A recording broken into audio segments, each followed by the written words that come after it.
Under the same roof, we share the love, embracing the differences like hand in glove. Spreading peace and joy, it's a beautiful sight. Together we shine in each other's light. United we stand in love's pure might. Watching the world share in love and light.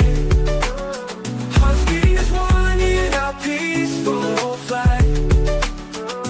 Colors of harmony painting the night. United we stand in love's pure might.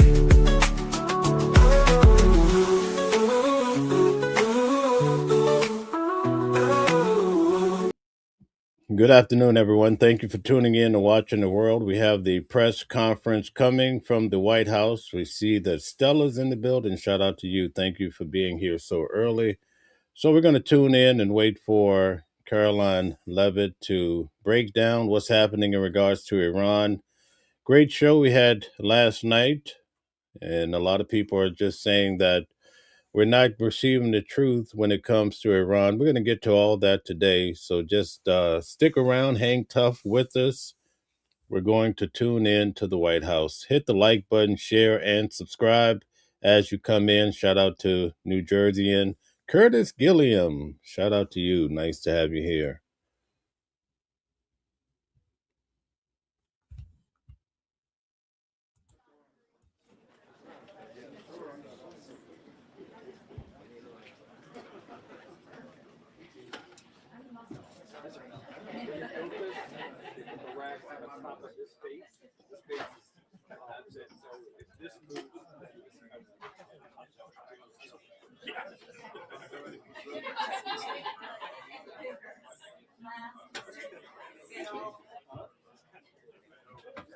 Well, she's all right.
Because it was really short.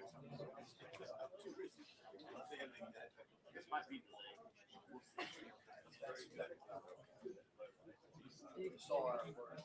everybody's reformulating their questions. All right. Now we're back.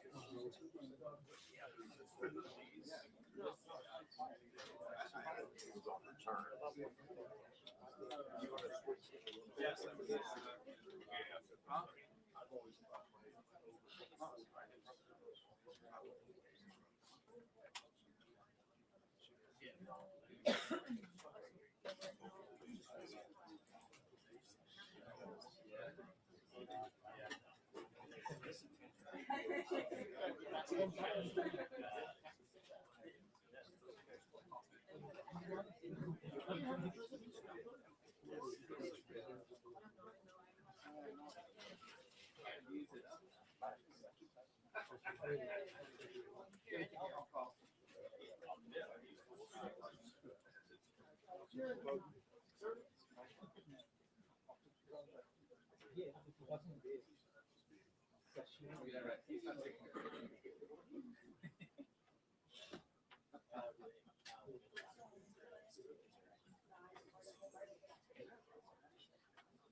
No,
they're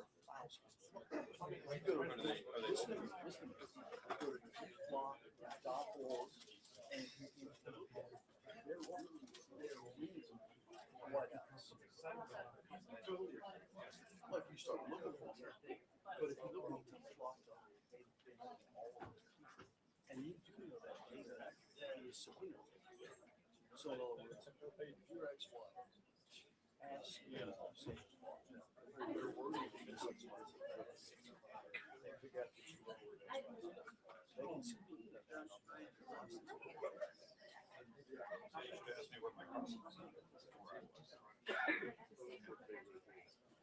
It's really interesting.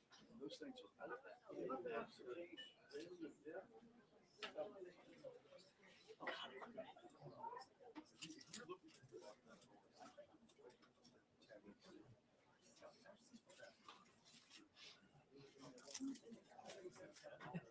don't know anything about seats.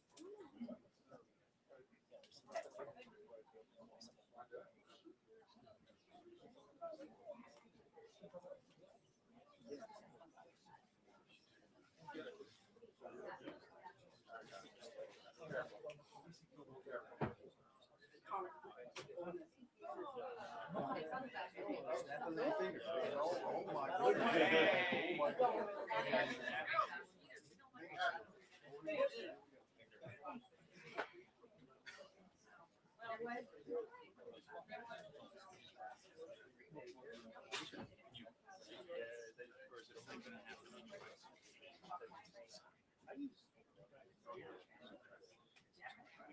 We don't call when we need action. Yeah, we're free to go.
Okay, guys, we're waiting on the press conference from the White House, so I'm getting things ready. Thank you guys for tuning in. Hit the like button, share, subscribe. It should begin any moment as it was set for 1 p.m.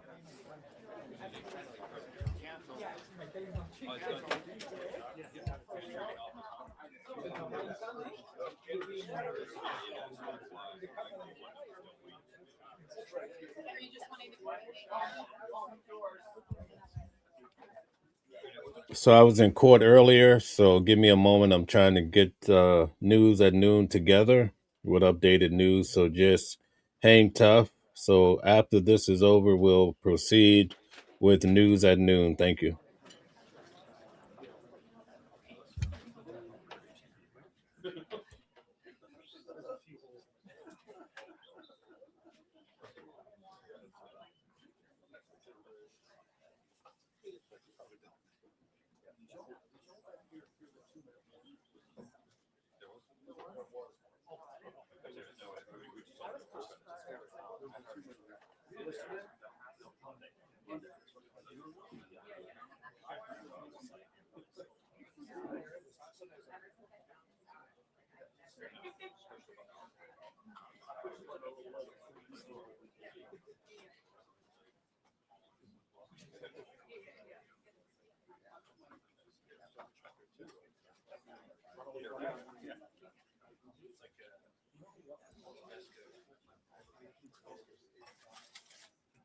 Okay, we have, let's see, Baneful Cheese says, take off the glasses and I'll donate $10.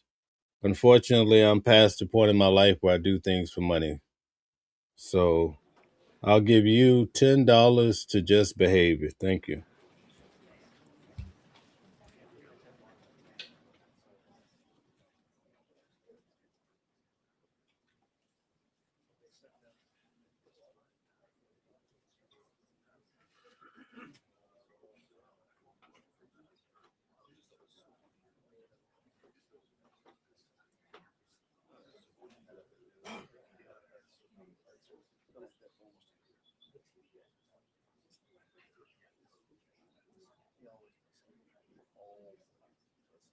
Okay, so for those of you that are just coming in, we're waiting for the press conference to kick off at the White House. Hopefully, we'll have some updates. It looks like even though the president last night said we had a ceasefire, oh, they're dropping missiles everywhere, right?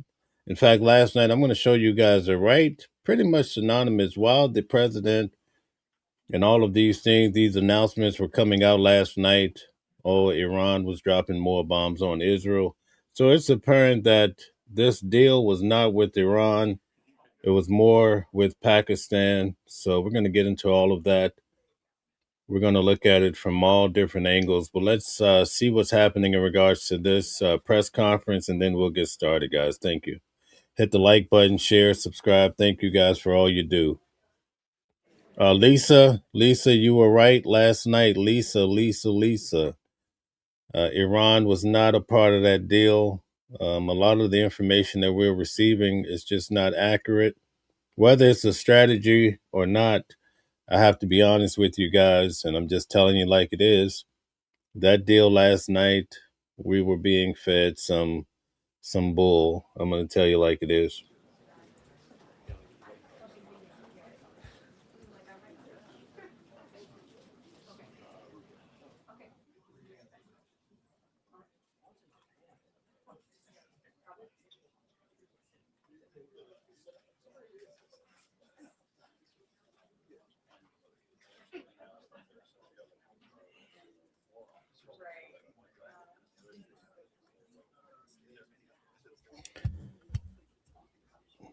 Shane, I'm not sure who cares about Pakistan, but the deal was with them, and that's why we're breaking it down. So I'm not sure what street you're on, but we'll see what happens next.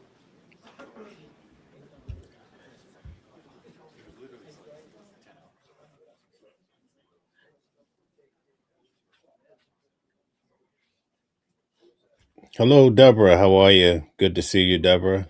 Caprello's in the building. Shout out to you. Portia, what's happening? Exactly, Portia. You're always on the money. Kemathon says yes. He here in Dubai today. Some missiles came our way. Absolutely. So it's going to look crazy, right? It looks crazy.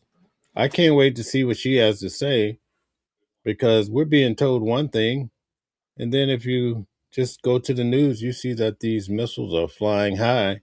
So how do you have a ceasefire? Evidently, this is not. Remember last night we broke it down. A lot of this they're trying to paint it to be a movie. And so somebody's sitting and writing a narrative that's not even true. And here people are trying to believe and trying to have a little faith about the future, a little hope, only to find out that while the announcement is coming out, the missiles are flying high. What a shame.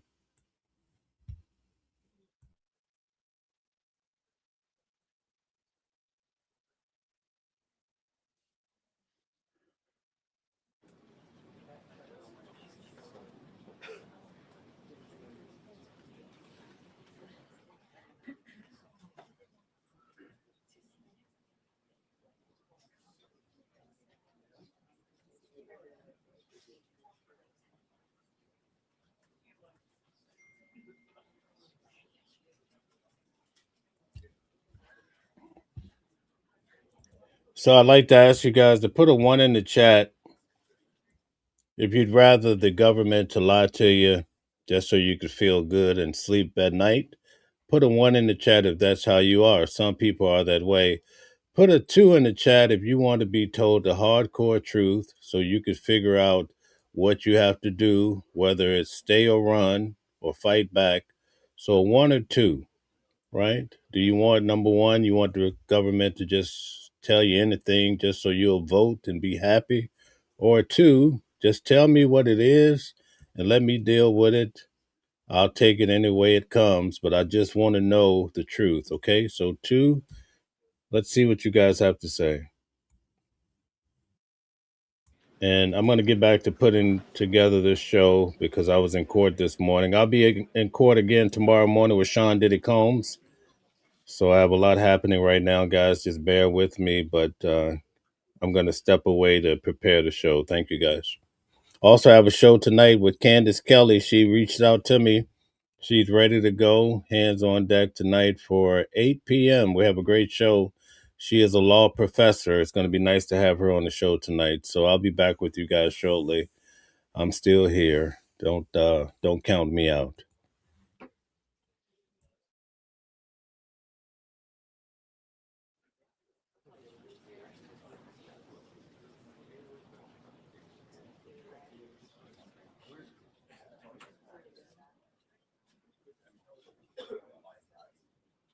What's happening, Loy 777? Shout out to you.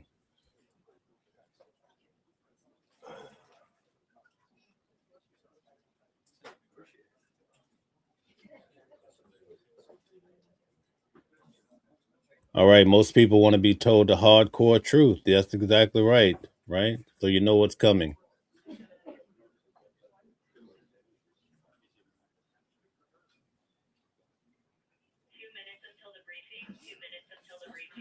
All right, 2 minutes before it kicks off, let me get this all wrapped up here.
Okay, guys, the press conference is about to begin, and then we'll have the news at noon. We're also going to check out JD Vance and his words about what happened last night. We're going to go through that too, along with some of the breaking news. I'm going to show you guys how, even though we're being told one thing, these explosives are still flying. It's very unlikely that Iran is playing ball. Let's get to the fact. I know that hurts a lot of people's feelings, but it is what it is. I have to be honest with you guys.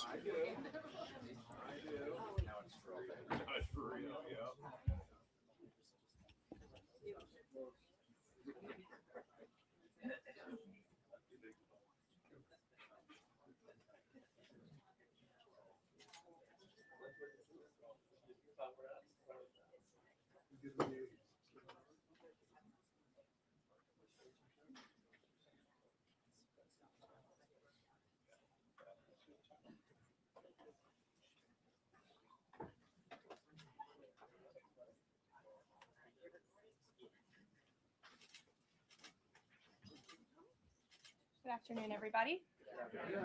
Good to see all of you here today. Before I discuss the ceasefire with Iran, I have a quick update from the First Lady of the United States. Yesterday marked the very first conviction under the Take It Down Act, landmark legislation that First Lady Melania Trump played an instrumental role in getting passed that protects victims from non-consensual AI-generated sexually explicit images, cyber stalking, and threats of violence.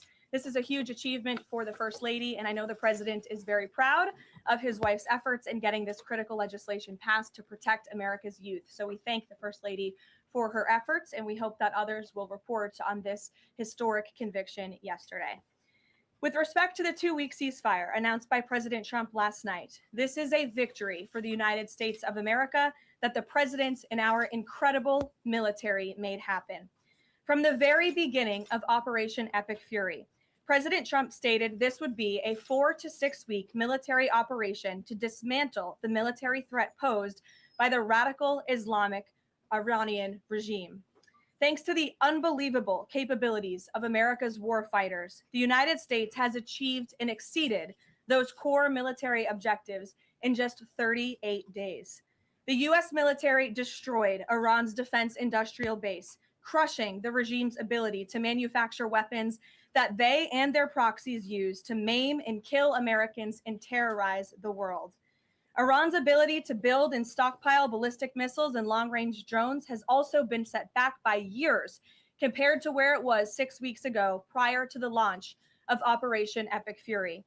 We destroyed the vast majority of Iran's ballistic missiles, launcher vehicles, and long-range attack drones through more than 450 strikes on ballistic missiles and approximately 800 strikes on Iran's drone launching units and storage facilities.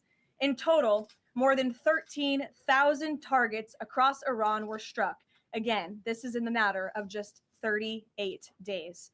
Meanwhile, the Iranian Navy was completely annihilated.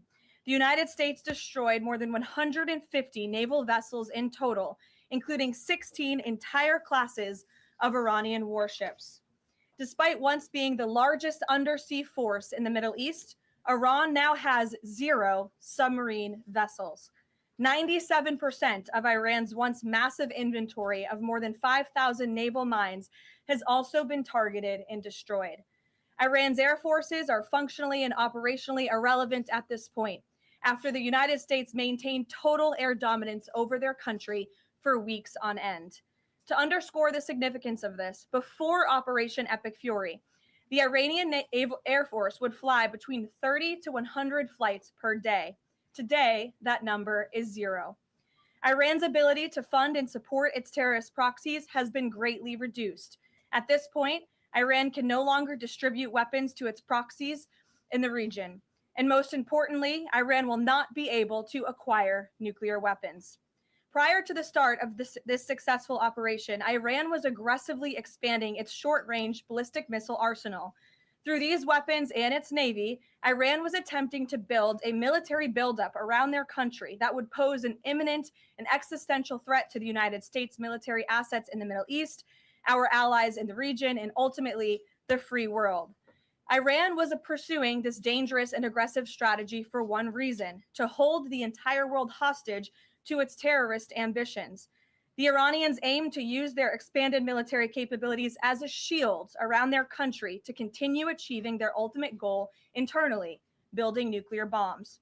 But their murderous and evil plans have been blown up, quite literally and figuratively, along with their military, their nuclear program, and most of their senior leadership, including the former Supreme Leader Ayatollah Ali Khamenei.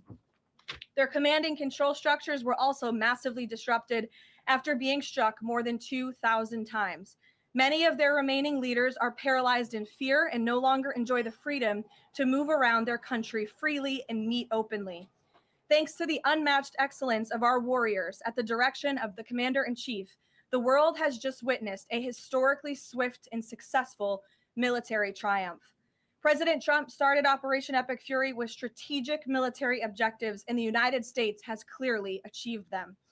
As we mark this progress, we also remember and honor the 13 American heroes who laid down their lives in this noble effort. I know President Trump and our grateful nation honors their ultimate sacrifice, and we will never forget them. May God bless their families. The valiant efforts of all of our incredible service members created maximum leverage for the President of the United States, allowing he and his leadership team to engage in tough negotiations over the past couple of weeks that have now created an opening for a diplomatic solution and long-term peace in the Middle East. The President's maximum pressure and the leverage created by the success of Operation Epic Fury led to the Iranian regime asking for and ultimately agreeing to a ceasefire proposal with the United States. Iran could no longer tolerate being bombed or taking the gamble of what was to come following President Trump's 8 p.m. deadline last night. Iran has agreed to open the Strait of Hormuz, and as the president said, we have received a proposal from the Iranians that has been determined to be a workable basis on which to negotiate. I've seen a lot of inaccurate coverage today from the media about these negotiations and these plans already. So let me be clear and correct the record. The Iranians originally put forward a 10-point plan that was fundamentally unserious, unacceptable, and completely discarded. It was literally thrown in the garbage by President Trump and his negotiating team. Many outlets in this room have falsely reported on that plan as being acceptable to the United States, and that is false. With the president's deadline fast approaching and the United States military completely decimating Iran with each passing hour, the regime acknowledged reality to the negotiating team. They put forward a more reasonable and entirely different and condensed plan to the president and his team. President Trump and the team determined the new modified plan was a workable basis on which to negotiate and to align it with our own 15-point proposal. The president's red lines, namely the end of Iranian enrichment in Iran, have not changed. And the idea that President Trump would ever accept an Iranian wish list as a deal is completely absurd. The president will only make a deal that serves in the best interests of the United States of America, and he as a negotiating team will focus on this effort over the next 2 weeks, so long as the Strait of Hormuz remains open with no limitations or delays. These extraordinarily sensitive and complex negotiations will take place behind closed doors over the course of the next 2 weeks. I would strongly advise the media against running with narratives that have no basis in fact. What Iran says publicly or feeds to all of you in the press is much different than what they communicate to the United States, the president, and his team privately. Never underestimate President Trump's ability to successfully advance America's interests and broker peace. President Trump has a proven track record of achieving good deals on behalf of the United States and the American people, and he will only accept one that puts America first.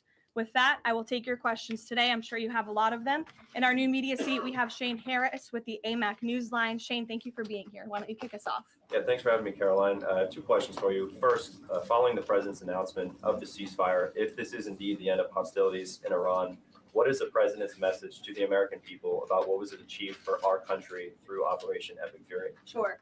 I think I just laid out a significant portion of that in my opening remarks. 6 weeks ago, the president looked the American people in the eye directly, and he told them that he launched this operation to take out the imminent threat that was posed by Iran. And that threat has now been greatly destroyed. Their Navy, their missiles, their defense industrial base, and their desire and their plan to build a nuclear bomb inside their country is no longer going to be allowed, can no longer happen, thanks to the remarkable success of Operation Epic Fury over the course of the last 38 days. That has been absolutely achieved. And now we're moving into the next phase of this, which is a negotiating period to put some fine points on this and to hopefully broker an agreement that can achieve long-term peace in the Middle East. Yeah, and then second, what is the president's message to American seniors who have a much higher voter participation rate and they're likely to be a key swing vote in the midterm elections?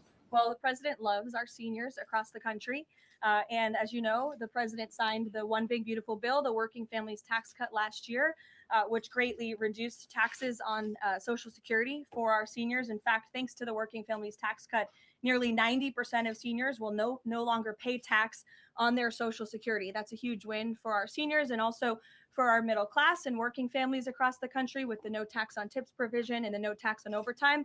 Next week is tax week. You'll hear a lot from the president about how his policies have benefited the American people. And I'm proud to report that the president will be traveling next week to the great states of Nevada and Arizona to tout this historic accomplishment over the course of the next week. Thank you for being here, Shane. Gabe. Thank you, Caroline. Iranian state media is saying that Iran has now closed off the Strait of Hormuz today in response to Israeli attacks on Lebanon. What's the White House response to that? And you just listed many military successes. I understand that. But strategically, how is the administration arguing that Iran does not have more economic leverage than it did before the start of the war? Sure. Well, with respect to the first reporting out of Iranian state media, the president was made aware of those reports before I came to the podium. That is completely unacceptable. And again, this is a case of what they're saying publicly is different privately. We have seen an uptick of traffic in the Strait today. And I will reiterate the president's expectation and demand that the Strait of Hormuz is reopened immediately, quickly and safely. That is his expectation. It has been relayed to him privately that is what's taking place, and these reports publicly are false. Caroline, the president yesterday threatened that a whole civilization would die if a ceasefire deal wasn't reached, understanding that Iranian leaders have previously said death to America. But why is it appropriate for the president of the United States to use that kind of language when talking about civilian targets? And was the president mocking Islam by signing off his True Social post over the weekend, praise be to Allah? Wouldn't that antagonize Muslim allies across the world? Well, I understand the questions about the president's rhetoric, but what the president cares most about is results. And in fact, his very tough rhetoric and his tough negotiating style is what has led to the result that you are all witnessing today. Iran publicly acknowledging last night that they have agreed or that they wanted this ceasefire with the United States because they no longer could tolerate being bombed by our very powerful and lethal military, and that they have committed to the reopening of the Strait of Hormuz, which the president will hold them accountable for. And it's something the administration is closely monitoring in real time. Danny. Should the world not take his word seriously? The world should take his word very seriously in understanding that the president is always most interested in results. And it was the Iranians who backed down, not President Trump. He said that they would face very grave consequences, as you just laid out, by the 8 p.m. deadline if they did not agree to reopening the Strait of Hormuz. And what did they do last night? They agreed to reopen the Strait of Hormuz. Danny. Thanks, Caroline. Would President Trump like to see Lebanon included in this peace deal? Because as you know, there've been increased Israeli strikes on Lebanon today with dozens of casualties there. Sure. Lebanon is not part of the ceasefire. That has been relayed to all parties involved in the ceasefire. As you know, Prime Minister Netanyahu put out a statement last night in support of the ceasefire, in support of the United States' efforts. And he's also assured the president they'll continue to be a helpful partner throughout the course of the next 2 weeks. Is there any thought, though, that the president might like to see Lebanon included at a future date, given that it seems to be causing or potentially undermining the Iran ceasefire? Again, this will continue to be discussed, I am sure, between the president and Prime Minister Netanyahu, the United States and Israel, and all of the parties involved. But at this point in time, they're not included in the ceasefire deal. Jeff. Thank you. Caroline, will the U.S. take part in talks with Iran in Islamabad on Friday? I can announce that the president is dispatching his negotiating team, led by the Vice President of the United States, J.D. Vance, Special Envoy Witkoff, and Mr. Kushner to Islamabad for talks this weekend. The first round of those talks will take place on Saturday morning local time, and we look forward to those in-person meetings. What role does the president see for the U.S. in monitoring or helping with the Strait of Hormuz going forward? I think the president commented on that this morning. We're going to continue to monitor it very, very closely. We will be helpful in any way that we can, but we fully expect Iran to do this, and the president has made that quite clear as well. It's, again, as his statement said last night, the ceasefire is subject to the safe reopening of the Strait of Hormuz. Again, this was just determined last night. We understand things take time, but that's the president's expectation, and he will hold everyone to it. Sure, in the green blazer. Thank you, Caroline. Sure, and then in front of you. But Andrew, you can go ahead. All right. You're not wearing a green blazer. I am actually wearing a green blazer. It's a little brown to me, but go ahead. Fair enough. Regarding the president's rhetoric, when the U.S. invaded Iraq in 2003, George W. Bush said in a message to the Iraqi people that the military campaign was directed, quote, against the lawless men who rule your country and not against you. Yesterday, the president threatened to destroy Iran's civilization, the entire civilization, not the Iranian government, but the Iranian civilization, the Iranian people. The U.S. has been a moral leader for most of its history by fighting wars against other governments, not against civilizations. How can the president claim that America can ever have the moral high ground if he's threatening to destroy civilizations and not casting wars as fights against other governments? Andrew, I think you should take a look at the actions of this president over the course of the past 6 weeks and the actions of our brave men and women in our United States military who have taken out essentially taken out the military of a rogue Islamic regime that has chanted death to America for 47 years, that has killed and maimed thousands of American soldiers over the course of the last 5 decades. The president absolutely has the moral high ground over the Iranian terrorist regime, and for you to even suggest otherwise is frankly insulting. With all due respect, Caroline, Go ahead. with all due respect, Go ahead. there is Just given what we've seen in Lebanon today and the increased attacks of Israel, I mean, is there any concern that Netanyahu is trying to kill the ceasefire? The president spoke with Prime Minister Netanyahu last night. And in that private conversation, Prime Minister Netanyahu relayed exactly what he said to the world publicly, that he supports the president and Israel remains a key ally and partner to the United States. They've been a tremendous partner over the course of the past 6 weeks, and we thank them for their heroic efforts as well. The president had that conversation last night, and that was relayed to the world publicly as well. Reagan, go ahead. Thank you, Caroline. I have a question for you on Iran and then a question on the Dignity Act as well. On Iran, it's been reported that the ceasefire was struck after the involvement of 2 unlikely factors, J.D. Vance and China. What role did those parties play in striking a deal? Well, Vice President Vance has played a very significant and a key role in this since the very beginning. Of course, he's the president's right-hand man. He is the vice president of the United States. He's been involved in all of these discussions. And as I just announced, he'll be leading this new phase of negotiations in Islamabad later this week. With respect to China, there were conversations that took place between top levels of our government and China's government. The president has great respect for President Xi and a great working relationship with him and with that country. And he looks forward to visiting China in just a few weeks. And on the Dignity Act, it's getting a fresh push through Congress. It would give some illegal immigrants in the country a path to citizenship. What's the White House's position on this legislation, and would the president sign it if it made it to his desk? Honestly, Reagan, I haven't spoken to the president about the legislation, but I will have that conversation and we'll get you our formal position on it as soon as we can. You're welcome. Go ahead. The president suggested in an interview this morning that he would support a joint U.S.-Iran venture to charge tolls for ships going through the strait. Does the president believe that the U.S. should earn revenue from the Strait of Hormuz going forward?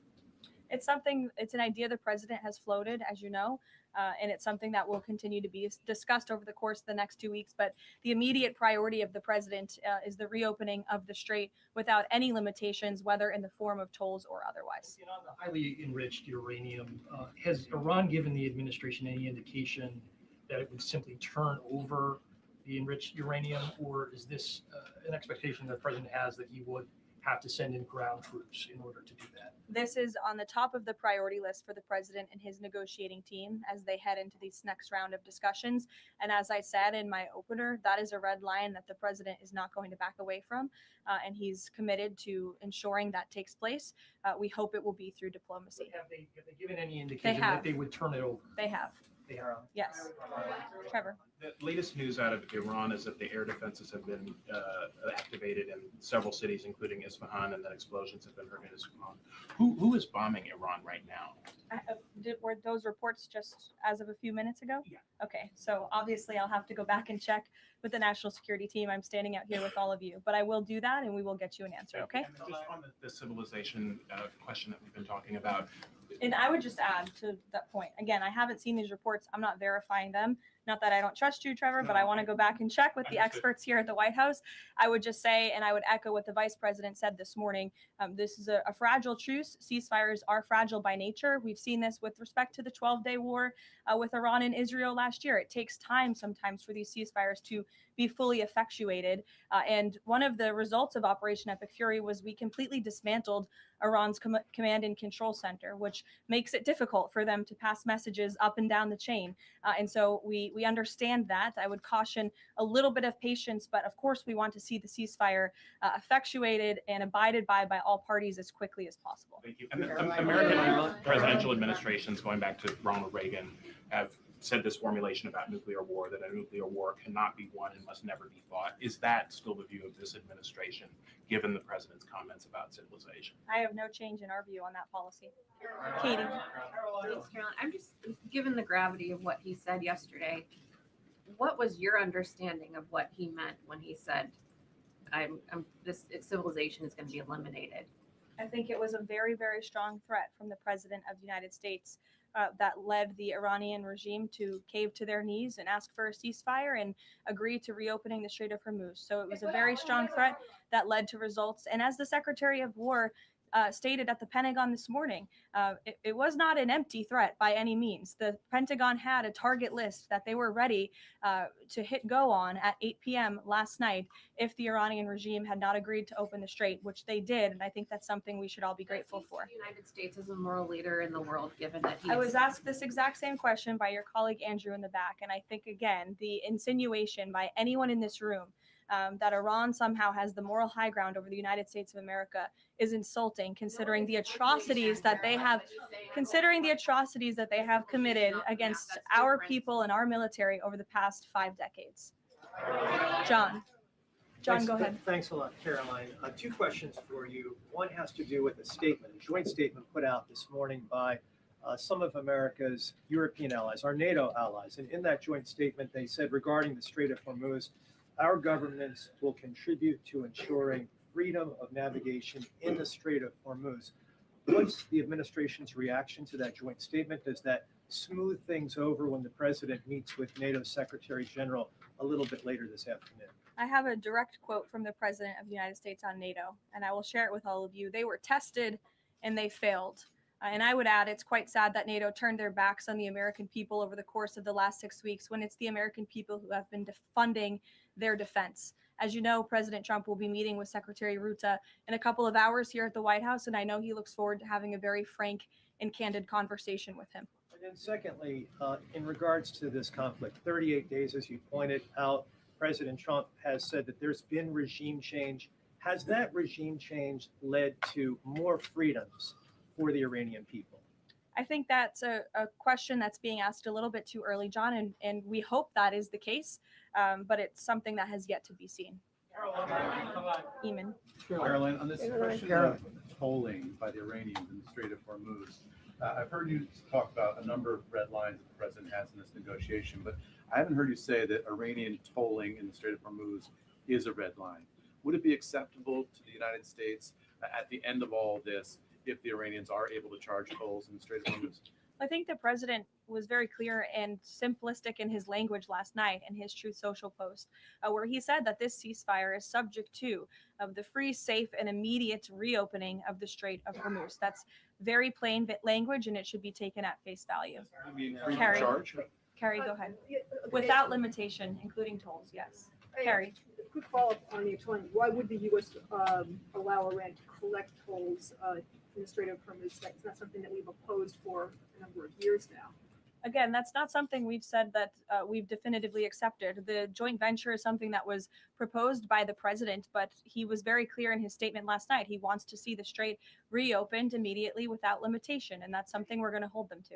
Yes, in the blue. A second question on family and friends in Iran. I myself am Iranian and I've been talking to them through the blackout. One of my family members yesterday said goodbye to me. So what message should we be sending Iranians when they message me saying, what should they be doing right now? How should they stay safe? Because they really don't know what to do. I think the president's main priority, and my main priority as his spokeswoman, is to make sure that clear messages are sent to the American people, of course, which is my job today. With respect to the Iranian people, the president, has taken out the imminent threat that was posed by their military to the United States, to our allies in the region, to our forces in the region. And of course, as the president has long said, he hopes that Iran will be a country of peace, of prosperity, and we're moving into this next round of negotiations to hopefully come to an agreement with this new regime that will create long-term stability in the Middle East. He has said that they should stay inside of their homes and also take back their country. So there's a contradiction there. So how do you address that? Again, we're moving into this next round of negotiations with the remnants of the regime and those that we are speaking with now to hopefully reach a place of peace long-term for the region, and that includes the Iranian people as well. In the blue, go ahead. Thank you, Caroline. The White House posted the statement from the Iranian government that passage in the strait will be coordinated with Iran's armed forces. As of today, who controls the Strait of Hormuz? Again, these statements were put out 12 hours ago. We expect that the strait will be opened immediately. As I've said earlier, we have seen an uptick in traffic in the strait, and it's something that we are monitoring minute by minute, hour by hour as the days go on. Who controls the strait right now? One on the deportations of Iranian officials, and then on the negotiations. Are there still security concerns about Vice President Vance being part of these peace talks? Steve Witkoff, Jared Kushner, and then two, given the ongoing deportation of General Soleimani's niece, does the Trump administration plan to deport more relatives or people in the families of Iranian officials that are in the U.S.? Certainly, anyone who is here fraudulently. I understand one of the individuals who their visa was revoked by Secretary Rubio and they were deported by ICE. They had a fraudulent asylum claim. That's against the laws of the United States. So anyone who is here illegally or fraudulently is subject to our nation's immigration laws and will be removed from our country. And I know this continues to be a top priority for the State Department, working in conjunction with the Department of Homeland Security. With respect to the safety of the Vice President, we fully trust the United States Secret Service to do their job, to keep the Vice President and the President's negotiating team safe. They do a tremendous job, and we fully trust them to do that. Caroline. In the back, go ahead. The President has said Cuba is next. What's the message to the American people regarding Cuba, and what can Cubans expect in relation to this statement? Well, look, I think when President Trump said that, and he later clarified after making that statement, that he meant the Cuban regime is bound to fall. The country is very weak. They're in a very weak position economically, obviously, financially. The Cuban people are fed up with their government, as they should be. And these talks and discussions continue to happen at the highest level of our government. I don't have any updates or announcements for you with respect to Cuba policy today. Good to see you. Thank you, Caroline. Secretary Hegseth said this morning that U.S. troops would be sticking around. Can you expound upon that, what we should expect from U.S. troops in theater for the next 2 weeks and beyond? I would defer you to the Pentagon for any specifics on assets that have been in place in the Middle East, but take the secretary at his word, and also the president has reiterated this as well in his own words, of that we're not going to move anything immediately. Again, this is a 2-week ceasefire where we hope at the end, and we expect at the end, we'll have a good agreement between the United States and Iran. But in the meantime, we're going to ensure that our military is always at the ready of the commander in chief. I'll take a couple more in the back. Sure. Thank you. Thank you, Victor. On NATO, I'll take your question. Go Thank ahead. you, Caroline. On NATO, can you tell me, is the United States still considering withdrawing from NATO? Is that still a possibility? It's something the president has discussed, and I think it's something the president will be discussing in a couple of hours with Secretary General Ruta, and perhaps you'll hear directly from the president following that meeting later this afternoon. Thank you, everyone.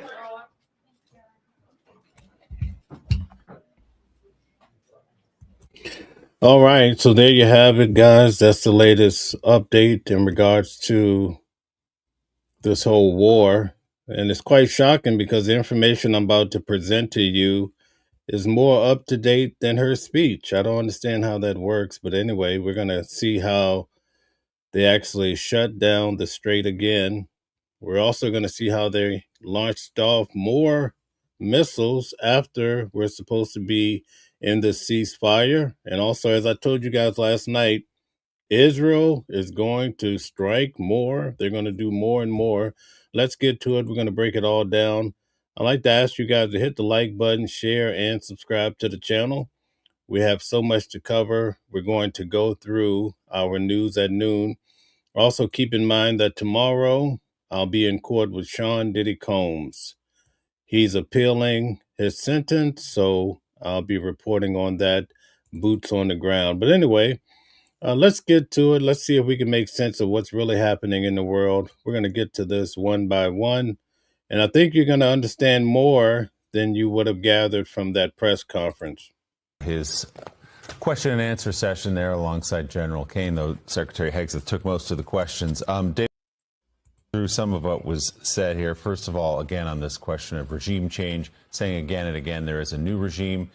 There's not a new regime. You just said it a minute ago. It was the son of the previous Supreme Leader who was a hardened IRGC extremist. He is in charge right now. So that part is not true. And it seems the position of the Pentagon right now, and he said it out loud to the Secretary, this has been a decisive military victory, a devastating military defeat for Iran. So they're trying to break down that we're not being told the truth, and they're going through it one by one. Let's check it out. That then brought them to the negotiating table. What they're negotiating over right now is a 10-point plan that comes from Iran.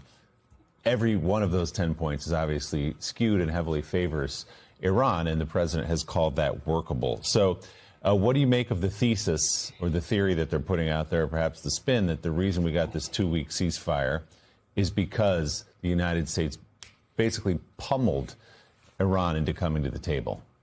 I'll leave it to viewers to make their own decisions, but I would disagree. I think there were multiple false statements and claims that Secretary Hegseth made.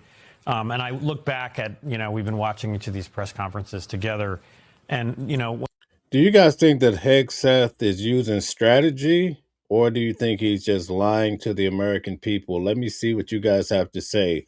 If you think he's lying, put a 1 in the chat. Or if you think he's just trying to navigate and use some strategy, put a 2. When originally at the beginning of the war, it was, here are the objectives that Secretary Hegseth himself talked about: destroy their missile stockpile and their defense industrial base. The latest intelligence assessment is that only a third of Iran's missiles have been destroyed. Another third might be buried, but there's still many thousands of missiles and drones left. Destroy Iran's navy. I think that's fair. Now, guys, I want to make it very clear. I'm America first. Believe that. Anybody that follows this channel know I live in America. I'm America first. It's simple, but I have the right to express to you, like what we just saw from the White House. She was not being honest. And it was very clear. It was very uncomfortable for her to get through that because she knew she had to answer questions and not present the total truth. Now, you could look at that and say, well, it's because of the war and all of that. But you have to be careful because the American people are very smart, right? Just like our chat. And we can discern when people are just not being honest. They talked about the overwhelming number of surface ships destroyed. They did not destroy the Navy or Iran's ability to project power in the Strait of Hormuz, and that is the key victory for Iran here. Iran still controls the Strait of Hormuz. There's talk of a toll for Iran that could generate as much as So check this out. When we started this action, right, we were in negotiation with Iran, right? And Hegseth, and actually they sent over Jared Kushner and Witkoff to negotiate. I believe it was on a Thursday. By Friday morning, they were dropping missiles on Iran, okay? The Strait of Hormuz was actually open, but after this happened, Iran actually closed the strait. So now we're trying to fight for a problem that didn't even exist when this was started. This is just some of the points that we all need to consider. $100 billion a year for the regime. That's the equivalent to the total amount of oil sales Iran had last year. They can rebuild all these things. Permanently deny Iran nuclear weapons forever. No. The uranium is still there. They can watch it from satellites. We watched it before from satellites. So I don't see that goal is achieved. And he didn't. The reason why so many people are confused is because the president and also the leaders, they had expressed that when they did the Midnight Hammer, that they had inhibited or prevented Iran from having a nuclear weapon. But lo and behold, Iran still has that 60% enriched uranium. They still have it. It's very deep into the earth. So it's a big problem for the United States, but more so for the neighbors of Iran. So a lot of people felt like, oh, they don't have any uranium, but that's not true. And that's what one of the main key features that the United States is trying to resolve when it comes to Iran. Mentioned this in his own summary today, but number 4, this is the beginning of the war. Terrorist proxies can no longer destabilize the region. Not achieved. And again, my broader takeaway is this Trump approach of Trump-Hegseth approach of take the gloves off. We're not going to be politically correct. I think the threat to destroy Iran's civilization backfired massively for the United States and its the world views of it, and that we don't need allies. We could not retake the Strait of Hormuz because we did not have European ships backing us. We should have created a broad international coalition, as George H.W. Bush did in Kuwait, and they didn't follow that approach, and we were not strong enough to take the Strait of Hormuz. So basically what he's saying is we couldn't do it. We needed NATO, some of those other countries to help. But the issue was we asked for the help after we initiated this war, even though many people don't want to call it a war. But then we did not get the response that was anticipated. But keep in mind that Israel is definitely spearheading this whole thing. Or completely defeat Iran. And John, the Secretary is saying eventually we will leave the Strait of Hormuz to the rest of the world. This is their problem now. He also notably said that the President of the United States chose mercy, suggesting he decided not to, this is the quote from the President, a whole civilization will die tonight, never to be brought back again. That post that he made yesterday, Secretary Higgs is saying the guys, hit the like button, share, and subscribe. Thank you very much. Thanks for hitting the hearts, too. Thank you. The President chose mercy, decided not to wipe out an entire civilization and to allow Iran to come to the table and negotiate. So, guys, a lot of people don't understand this whole thing about taco, right? And basically, we're seeing it in the chat more and more every day, taco Trump. And basically, I think is Trump always chickens out. So basically, you had all of these people. There's even bets online that people are saying that Donald Trump is going to say he's going to wipe out this entire civilization. And then in the end, he's going to chicken out. And so last night at 8 p.m., when many of us were trying to figure out what's going to happen, are we going to really drop it on Iran?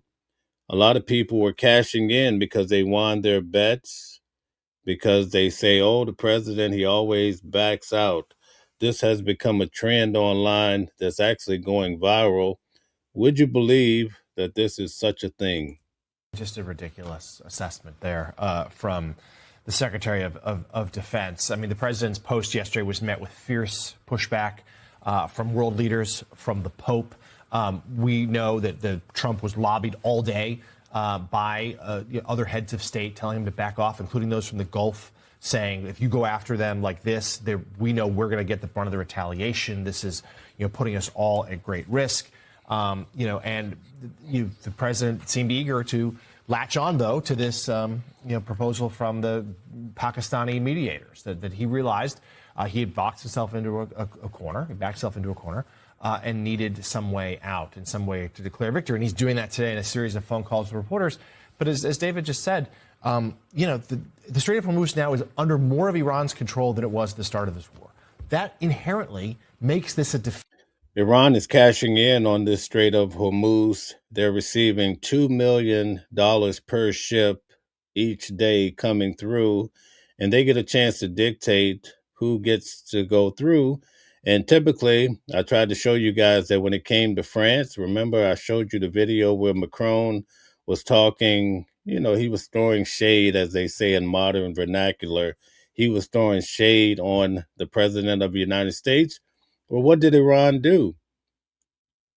Well, they rewarded France, right? And they allowed certain individuals that were held hostage to or in jail, prison, to be returned. So Iran is, in their own way, they're trying to tank the American economy, and they're also trying to use their unrighteous riches in order to make friends in the local region. They're trying to turn the table on America. I'm just trying to help you guys understand some of the things that are happening. Feat for the United States. Yes, they inflicted some damage on the regime, no doubt. But, yes, they killed off some specific names, but it's the same institutions. It's the same, larger structure. It's still in charge. Nothing has improved for the Iranian people, at this point in the war. And David, there are also huge gaps to. A lot of people, see, we live in a world, right? There has been some atrocities that happen in the world. One of the things that recently came out from the United Nations is that slavery was basically one of the worst things that's ever happened in mankind, right? At least in modern time. But that's also, many people compare with the Holocaust. Now, we can have debates about this all day long. But when it comes to Israel, you're really not allowed to talk about Israel in any negative fashion, right? Or there's a certain label you're going to receive, and there's repercussions for doing that. And that's why people are afraid to say that we're really fighting this war on behalf of Israel, right? A lot of people don't want to hear that. They get upset, they click away. But a lot of that is embedded because in the Bible, namely in Deuteronomy 28, it says that Israel was God's chosen people. Oh, they're going to be so blessed and all of these things. So a lot of the politicians, just like Ted Cruz, I showed you guys the video, he's saying, well, when I'm making these decisions at the highest level of government, I can't make any decisions that's bad for Israel because the Bible, see, he's thinking from the lens of the Bible, right? See, I often tell you guys that religion is the lens through which men see their God. So if you put on this Christian lens, oh, Jesus is God, Jesus is the Son of God, and all I have to do is call on God for salvation, right? Or if you become a Jew, now these glasses represent the Jews. Now I believe in the Torah and I don't believe in Jesus. And then if I put on Islam, then I believe another way. And some of these lenses, some of these religions are so extreme. But at the end of the day, a lot of these religions are still fighting for the Holy Land, right? They're fighting for Holy Land. So now today you say, well, I'm not even religious. I don't believe in anything. Yeah, but you're still paying almost double for gas than you were a month ago. So it is affecting you. And if you have a family member that's going off to the war, just as I do out in Germany, you have to toss and turn a little bit at night because you're trying to figure out what's going to happen. So all of these things that even if you're not a part of it, it affects us at many different levels in life and sometimes more ways than one, right?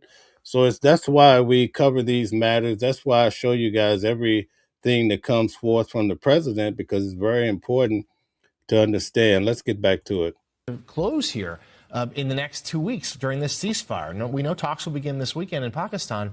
The president's saying they may have some agreement on uranium. We haven't heard the Iranians say that, and that's just one of many obstacles that remain. There's no progress, I think, on uranium at all. And I was just struck. I want to actually salute General Kane. The first thing he talked about was the 13 service members who gave their lives for our country. And I just salute him, and he is seen as a serious leader. I think there's questions about how much he warned President Trump as they approached the war. The New York Times reporting the dangers of the Strait of Hormuz, what could go wrong. And I don't think that was maybe made clear enough. You have a duty when you're in that room, in the Situation Room, to talk about worst case scenarios. So I think he needs to answer questions on that. And just on Hegseth, and I'm a nerd reporter, I really like to stick to facts, but he just said, just these false claims at the beginning of the press conference. No other president has shown the courage and resolve of this president. I think Ronald Reagan and supporters of Ronald Reagan and FDR would disagree, but it's the politicization of our military and using that podium when Americans have just died and hundreds have been wounded. Iran, utterly incapable of resisting. False. Again, they basically took the world energy market hostage, and we couldn't stop that. Iran had no air defense system, except for the ones that shot down 2 American planes in the last few days. And then again, this statement over and over again, it's a new regime. It's just patently false. And Willie, David's right that it's the politicization of the military. But guys, we have close to 700 people. Hit the like button, share, subscribe. Thank you. I have some good information coming down the pipeline. Just hang tough with me. Thank you. Also, once again, taking this military operation and draping it in the cloak of like a religious operation. So many references to God blessing this and the divine power and the like, which I think makes a lot of people uncomfortable and also would seem to play right. So let's take a moment here. Did you guys hear what he just said? They're taking these wars now and they're turning them not to money, but they're turning them into a righteous cause that's associated with a God. And last night I helped you guys to understand, right? We talked about it. Each side has their own respective God. The Israel God of the Christian God is not the same. And because the Christian Bible typically, or the King James Bible is laid out the way it is, you have from Genesis to Malachi, you have the Hebrew text. From Matthew to Revelation, you have the Greek. So when a person is introduced to Christianity, they by default also take on the Hebrew scriptures. And when you read through the Greek scriptures, which is Matthew to Revelation, a lot of the prophecies from the Hebrew scriptures are actually in the Christian or the Greek text, right? But if you were to ask your modern day Jew or Israel, right, do they acknowledge Jesus Christ as Savior? No, it's a different God, a different process, right? And then if you go into the Quran and you talk to these guys who are Muslim, they believe in Allah. That's why the other day when the president of the United States says all praises to Allah, right? Many felt he was being facetious or whatever, whichever way you want to look at it.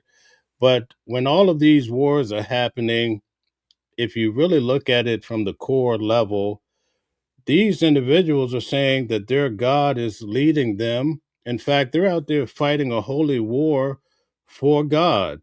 And if you ask them to give some sort of scriptures to back it up, a lot of times they can actually go to the Bible and show you where these wars have been happening for 3,000 years or more. This is not new. And in many cases, when the wars would happen, now, if you go back, I don't want to get too deep into this, right? But in ancient times, the God was associated with the land. So if they were in Jerusalem, let's say they had the God Yahweh, and then when they went into Canaan, then the god of Canaan was Baal, or whatever the god was. The god of Iran, which formerly was Persia, right, was the god Mazda. So the god was associated with the land. That's why when the Jews were kicked out of the temple, right, and they went into foreign captivity, they would start to have to worship a different God because the God was with the land. So eventually, with the religion, they evolved to where you had a God that's in the sky, a God you could pray with that wasn't associated with a land or a temple. And that's how religion has evolved.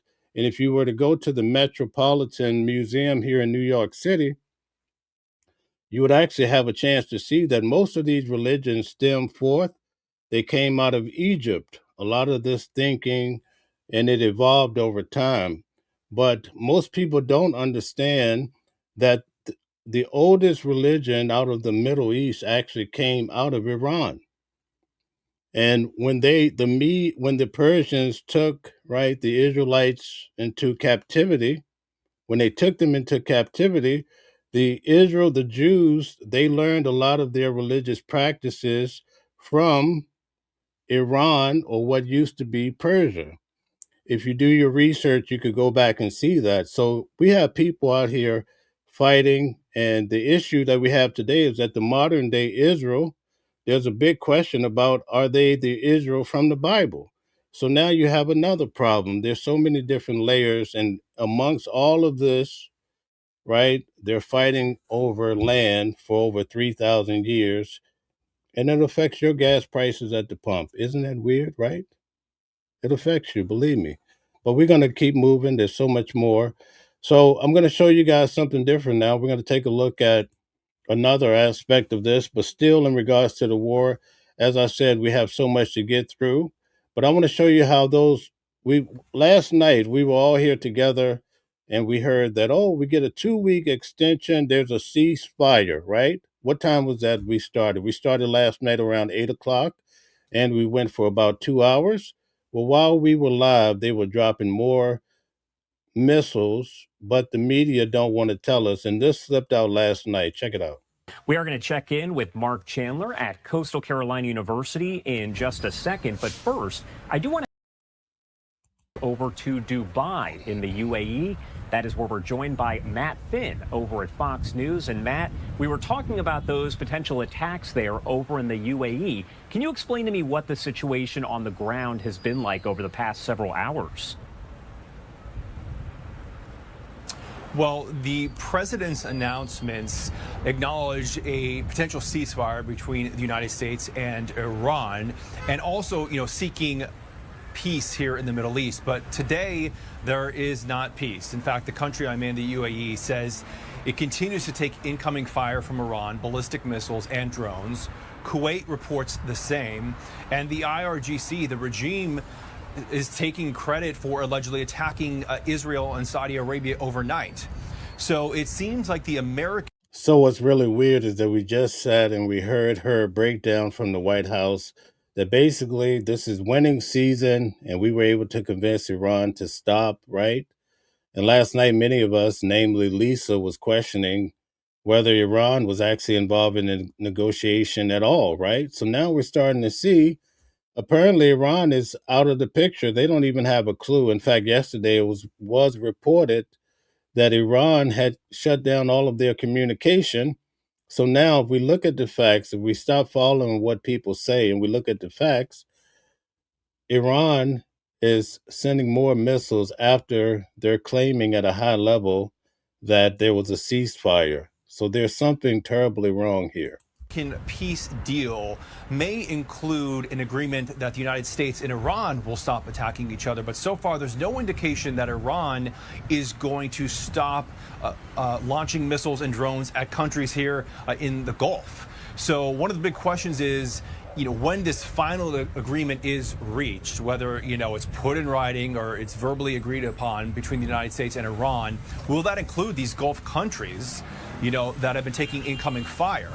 And perhaps Israel, because, even after the president's announcements last night, Israel came out. You know what it's like? It's like when you're a child and people tell you that Santa Claus is real. And that's the approach that we're being treated like children, to believe in the tooth fairy, believe in Santa Claus. Oh, you don't need to know the truth. You just need to follow along and do as I say. But I'm not going to tell you the real truth. And that's what we're seeing last night.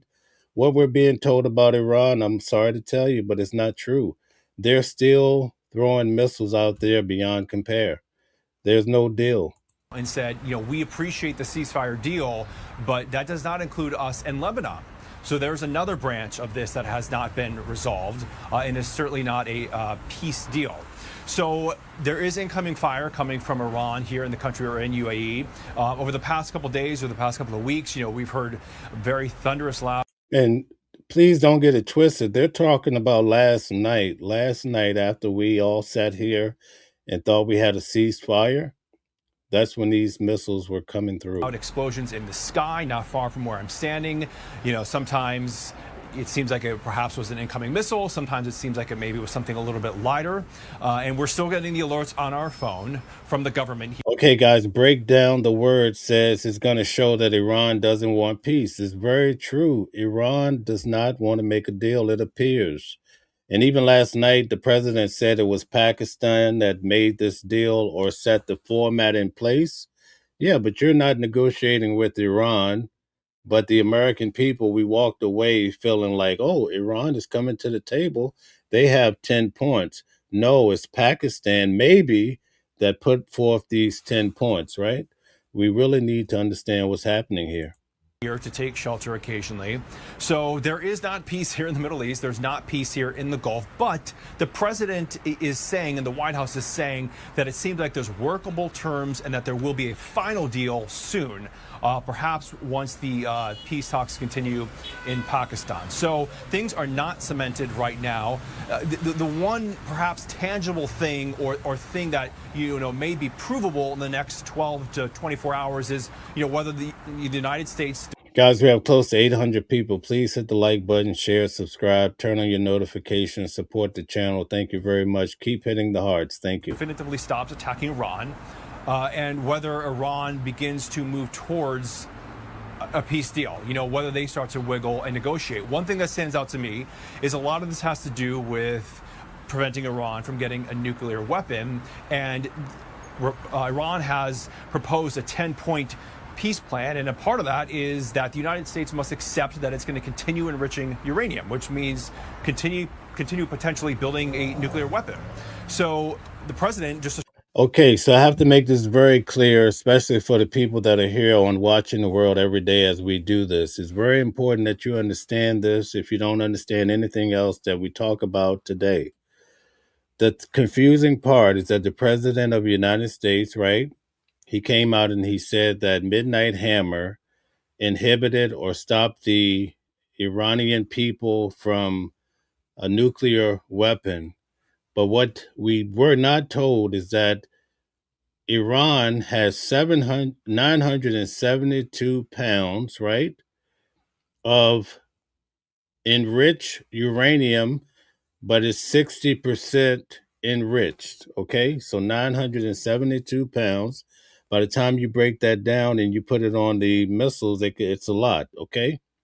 It's 60% enriched, headed toward 100, okay? So this is the key ingredient to why people are so confused. And that's why our government is trying to go back in, because you still have to address this uranium that they have. And what makes it more peculiar is that we just went in and knocked out at least 40 at one time of their leadership.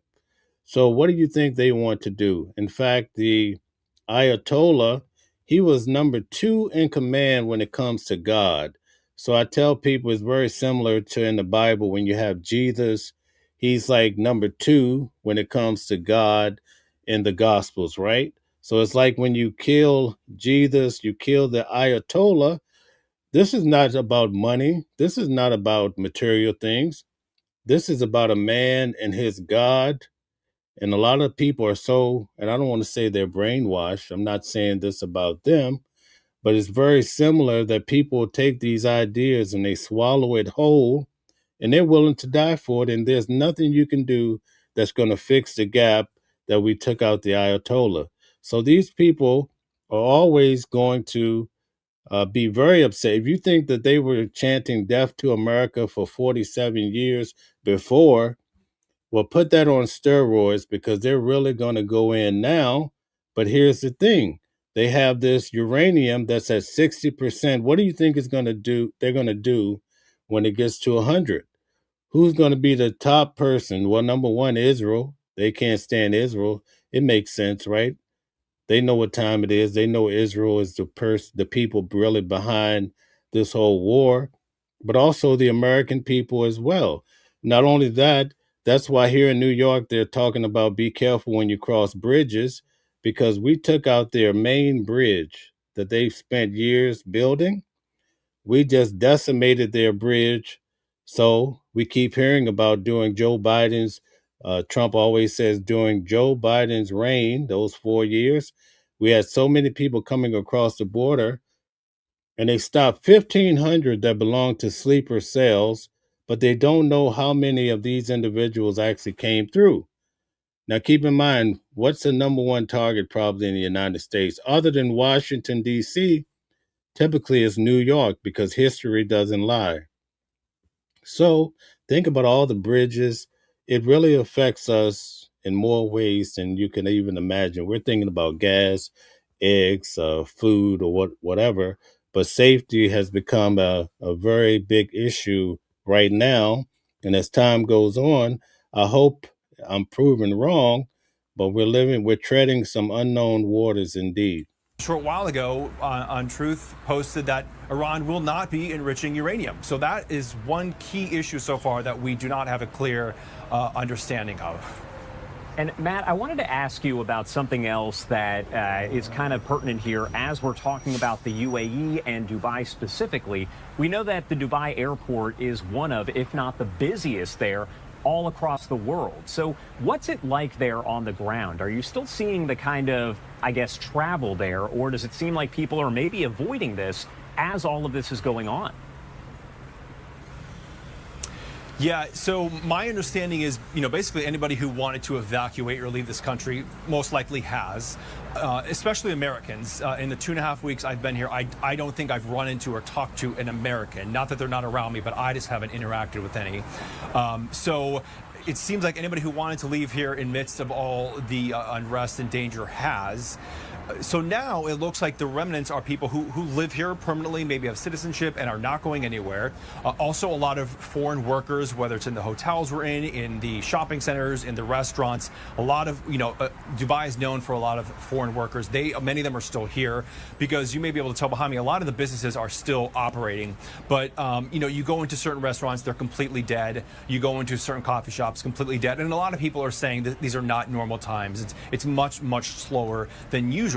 But in general, things are still moving along here. The famous Dubai Mall, not too far, or really behind me, is still operating. And at times, especially on the weekend, gets very busy. In fact, women and children are outside by the water fountains and stuff. So they're not necessarily, constantly taking shelter. So it seems like people who want to carry on a regular life are doing so here. And those who wanted to leave, or those who, want to.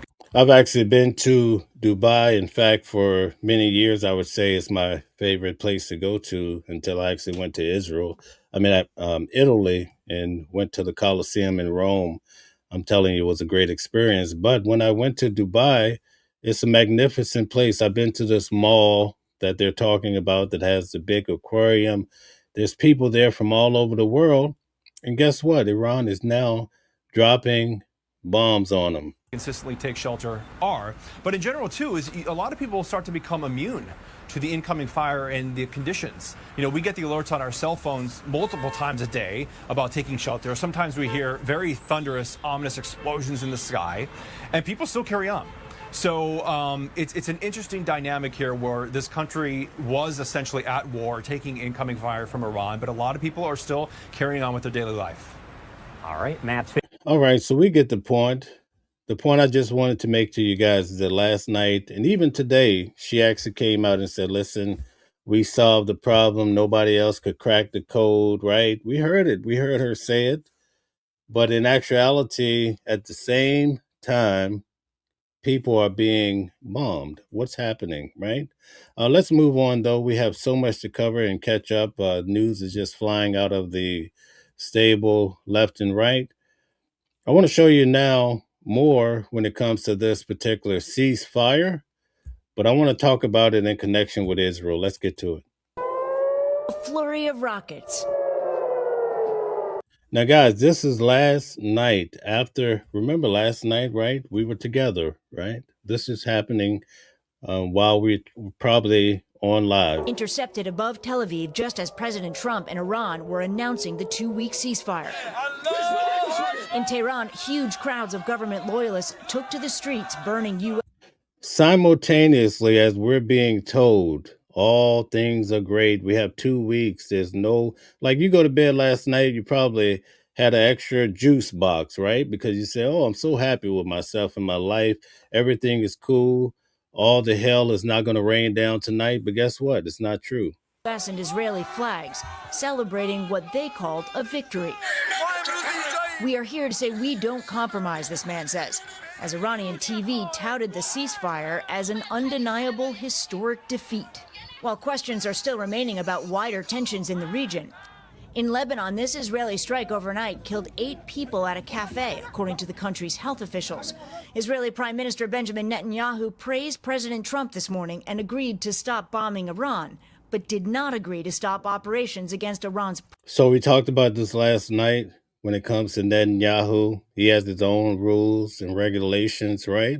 And last night, many in the audience says, listen, Israel's not going to stop. And I guarantee you, and remember what I said, within 24 hours, it was very likely Israel was going to strike again. And lo and behold, I'm not a prophet, but I just use common sense.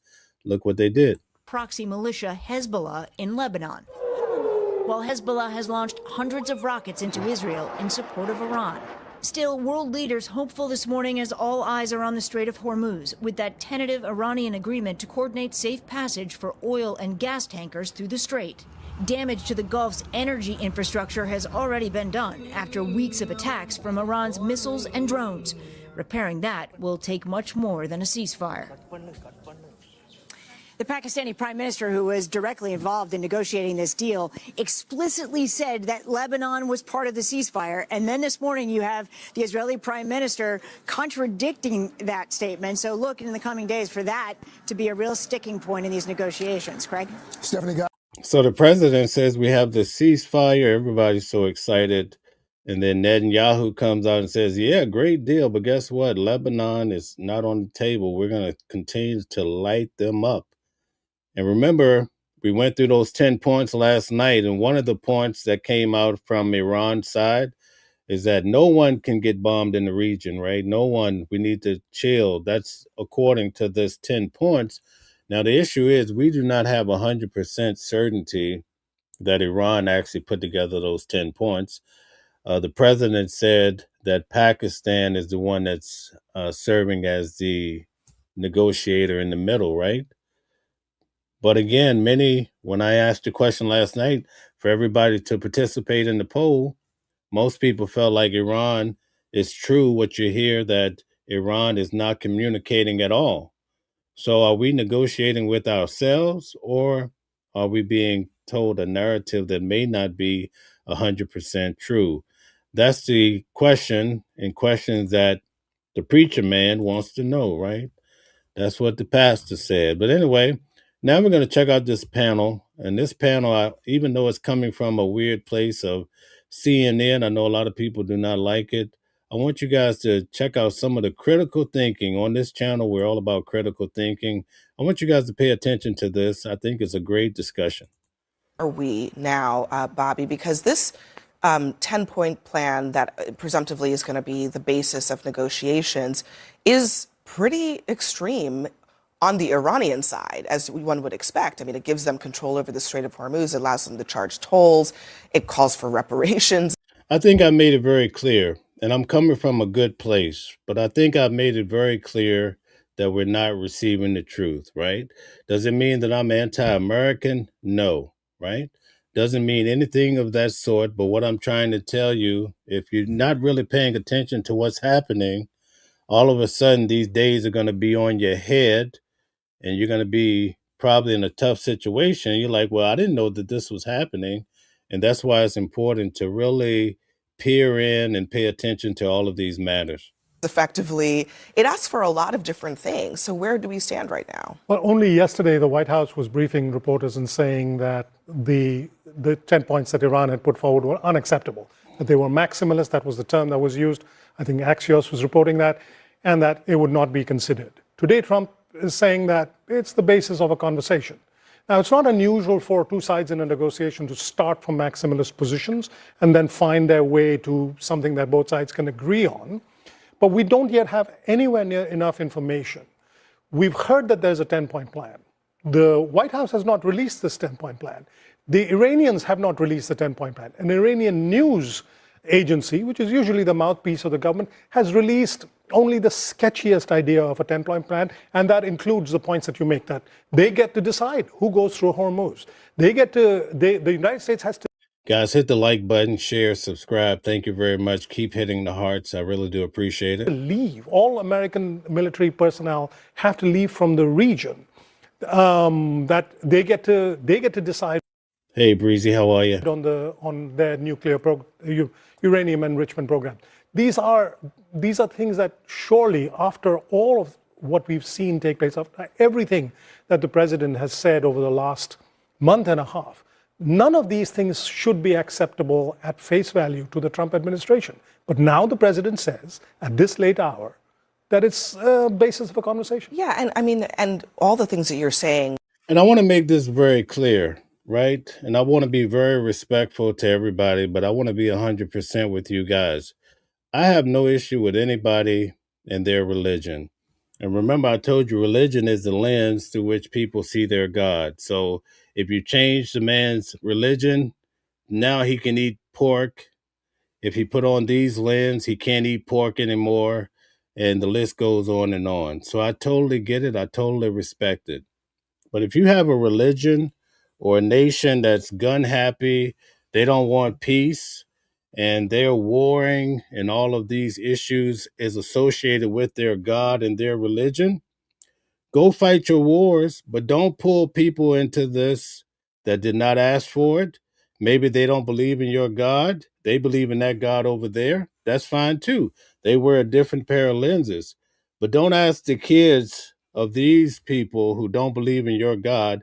And I don't want to get into the level that a lot of times when it comes to religion, if you're not a part of this religion, so in other words, if you're not wearing these glasses, then they look at you as being an animal or less than a human. Okay, we're not going to get too deep into this, but this is very true.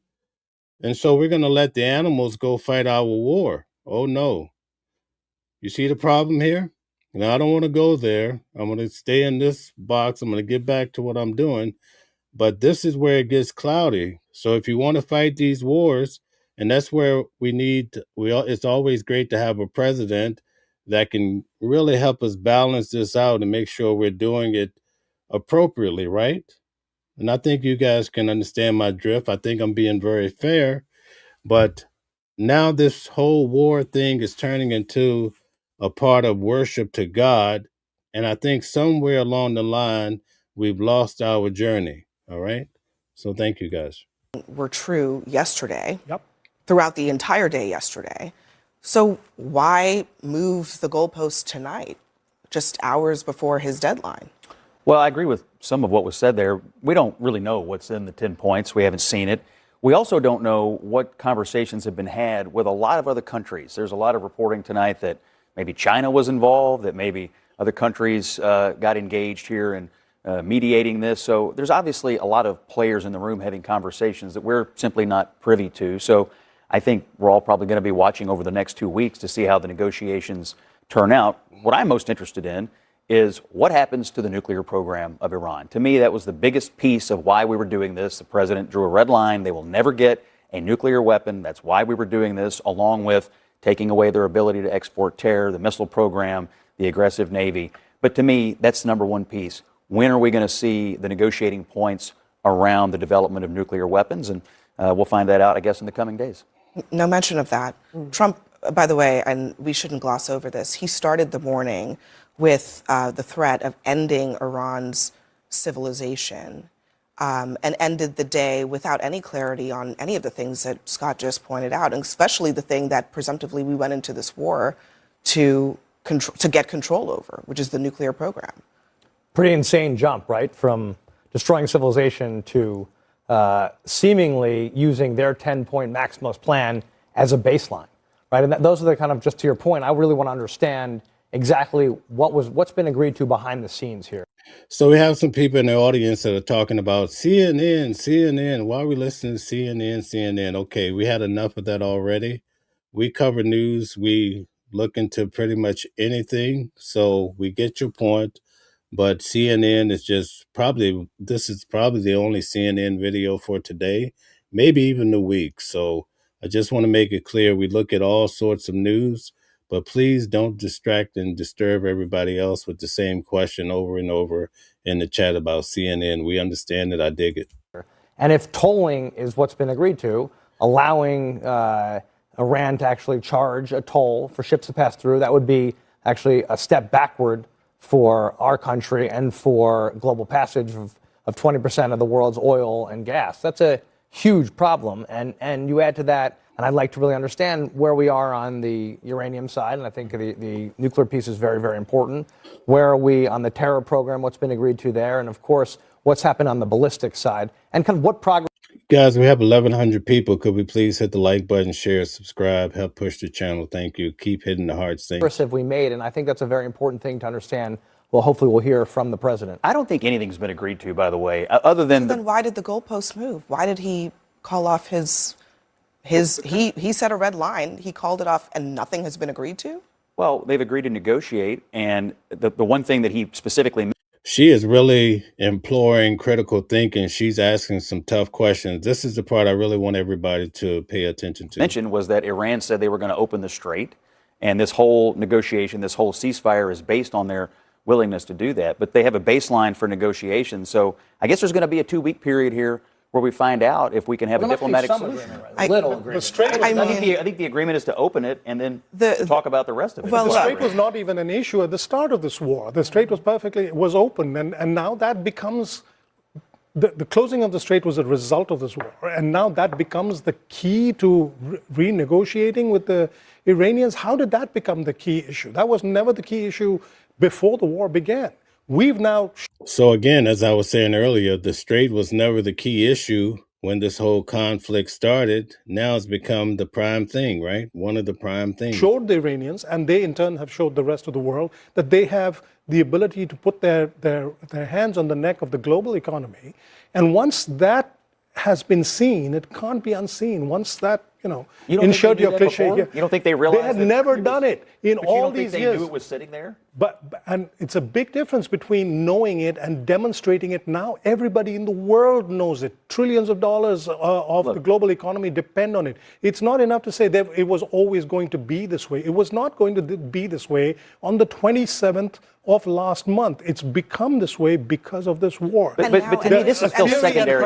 And just to be clear, this 2-week period in which there will be presumptively a stop to the bombing, Iran says that their military. All right, guys. So we have 1,300 people here on YouTube alone. Okay. Put a 1 in the chat if you are in agreement with the president when it comes to Iran. Put a 2 if you think the opposite. Okay. So 1 or 2. Let's see what everybody has to say. Are you for? That's 1. If you're against the actions, put 2. Is going to.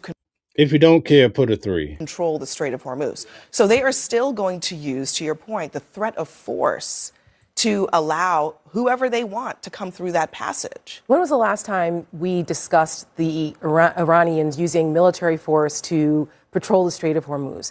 That was not on the table, to your point, before Donald Trump decided to do this. And of course, reporting is coming out about all of the myriad of reasons why he shouldn't have done this and how he was warned not to do this. And then there were those who, this is what happens when you don't have people who are experts, who are adults in the room making these decisions, unfortunately.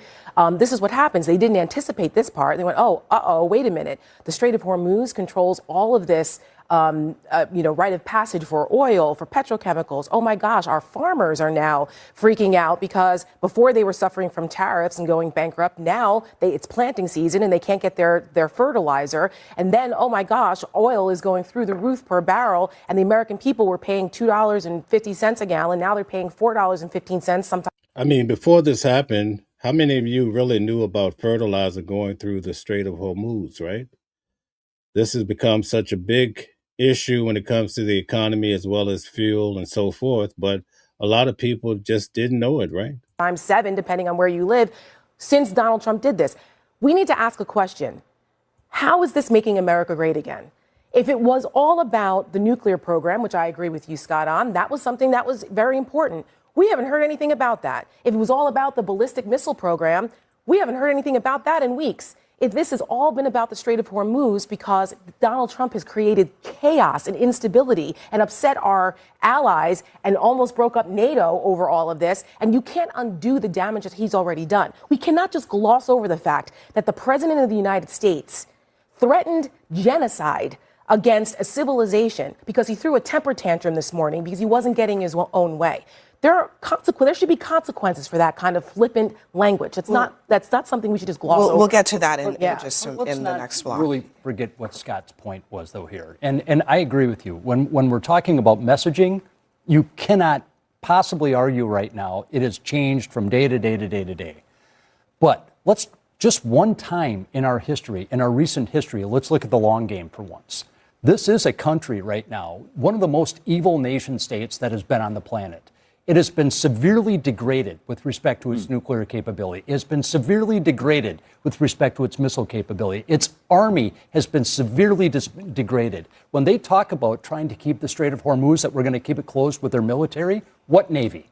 There is no Iranian They're Navy. not keeping it closed with their Navy. That's not what they're Let's using. for once look at the long game. Guys, we're going to take a quick break. I just want to let you guys know tomorrow I'll be in court in New York City covering Sean Diddy Combs' appeal. So tap in. Definitely come in tomorrow to check out my updates when it comes to that matter as well. Thank you. Here, we have made Chris, that region. We've made this But hold on, place Chris. a safer The thing place. that counters. Yes. Ask our Gulf But Chris, allies the if thing it's that safer. counters. And one other thing, I'm going to release the T-shirts and the cups and all of that has Watching the World for those that have asked about it too. That'll be later today, hopefully. Your point is that the Strait of Hormuz, right now, as we speak, is closed. It is. So if you're saying that all the things that we have done, they have no power to close the strait, then why is it closed? We are talking about a very temporary situation right now. To think that this is going to continue forever, really, Abby? This is the point. Check it out. I mean, honestly, we have the strongest military in the entire world. But let's we can actually take that Strait of Hormuz. But let's anytime actually we want. That wasn't the, wait a minute, that wasn't the contemplate what you're original. saying. I It wasn't agree. the original I vision. agree. But I'm trying to look at the But long Chris, game. 5 here. weeks if we're into looking at this- the long game, Chris, you have to Chris, understand. hold on. This is being argued. It's heads I win, tails you lose. That's how this is argued. How about you? Hold on I a second. Hold on a I missed second. that memo. Hold on a second. How about you guys actually deal with reality? Yes. 5 weeks into That's what we're this. asking Hold you on. to do. No. Let me just ask you a quick question. 5 weeks into this war, Iran's military has been decimated. Nobody disagrees with that. True. Okay, its navy decimated. All of that. 5 weeks into this war. First question: why is the Strait of Hormuz closed? It's closed because they're choosing to harass people going through. Okay. With what Navy? I thought they Okay. It's not thought the it was Navy. definitely- It's from the land. all right. And So then- there's This is what critical thinking looks like. Pay attention to her style. Check it out. Hold on. It's a temporary. It's a temporary. It's closed. It's closed. You agree that Iran is keeping it closed. And apparently why it's the opening United pending this the United ceasefire. States has threatened to use force to reopen it. We have not. Why have we not done it? Well, the president asked international coalition to come in and deal with this, and 40 countries met about it last week at the direction of Great Britain. He's also said we don't need them. He said we could do it ourselves. Why haven't we done it? He also asked an international coalition to show up and deal with it. You're not answering my and they're doing question. it. Why haven't we done it? Because he wants other countries to take some responsibility for it. Literally Okay. 48 hours So, ago, he said he didn't care about the streets. Long term, short term, however you look at it, She's litigating these guys. Iran has successfully, from a point of profound weakness, been able to keep the Strait of Hormuz closed. And the reason that we are in this moment where the president is negotiating on their 10-point plan is because it is so important to him that that strait be reopened. And to Bobby's point, they have demonstrated to the world that they have economic leverage over the rest of the world. That's right. And so what does the United States do about that? That's the question that we are facing right now. Okay, very good. So you guys get an idea of how this conversation was going. At any rate, we have to keep moving because there's so much more to cover in regards to these matters. So I'm going to keep breezing through a lot of these different points. Guys, keep up with your great comments and discussions. Now we're going to take a look at the traffic and of Hormuz in regards to Israel and also Lebanon. Just hours since President Trump announced a 2-week ceasefire with Iran, but this morning that temporary truce is looking fragile at best. Moments ago, an Iranian news agency reported Tehran halted oil tankers' traffic through the Strait of Hormuz. Reopening the strait to commerce, of course, was a key part of the deal the president and his administration says Iran signed on to. Listen to Secretary Hegseth this morning. What has been agreed to, what's been stated, is the strait is open. Our military is watching. I'm sure their military is watching, but commerce will flow. One of Iran's demands in exchange was that Israel end its bombardment of Hezbollah targets in Lebanon. So we just heard her come out and say it was open, right? Now we're getting a conflicting story, and obviously she must have known this before she gave the presentation. We just have to wonder why. The Israelis say they never agreed to that, and the strikes continue today, as you can see here in Beirut. In terms of this latest news, I mean, obviously the ceasefire has only been live for less than 24 hours, and the fact that Iran can still close the Strait of Hormuz in just a whim is going to strengthen the U.S.'s resolve to ensure that it does not control or retain sort of sole control of the strait going forward. And obviously, when it comes to if the ceasefire is still ongoing, when it comes to ensuring a permanent deal, both sides are going to be very far apart on that particular issue. Stephen. Yeah, that's exactly right. The White House spent last night and this morning on a victory lap, declaring that President Donald Trump had pulled off a... No, currently it's shut down. And so that was the whole point. When we had the press conference, right, Leavitt explained that everything was flowing. It opened up last night. It's a part of the 2-week deal. But this report is actually breaking down that that's not true. Masterstroke by reopening the... It was open, but Iran decided to shut it back down. Strait of Hormuz.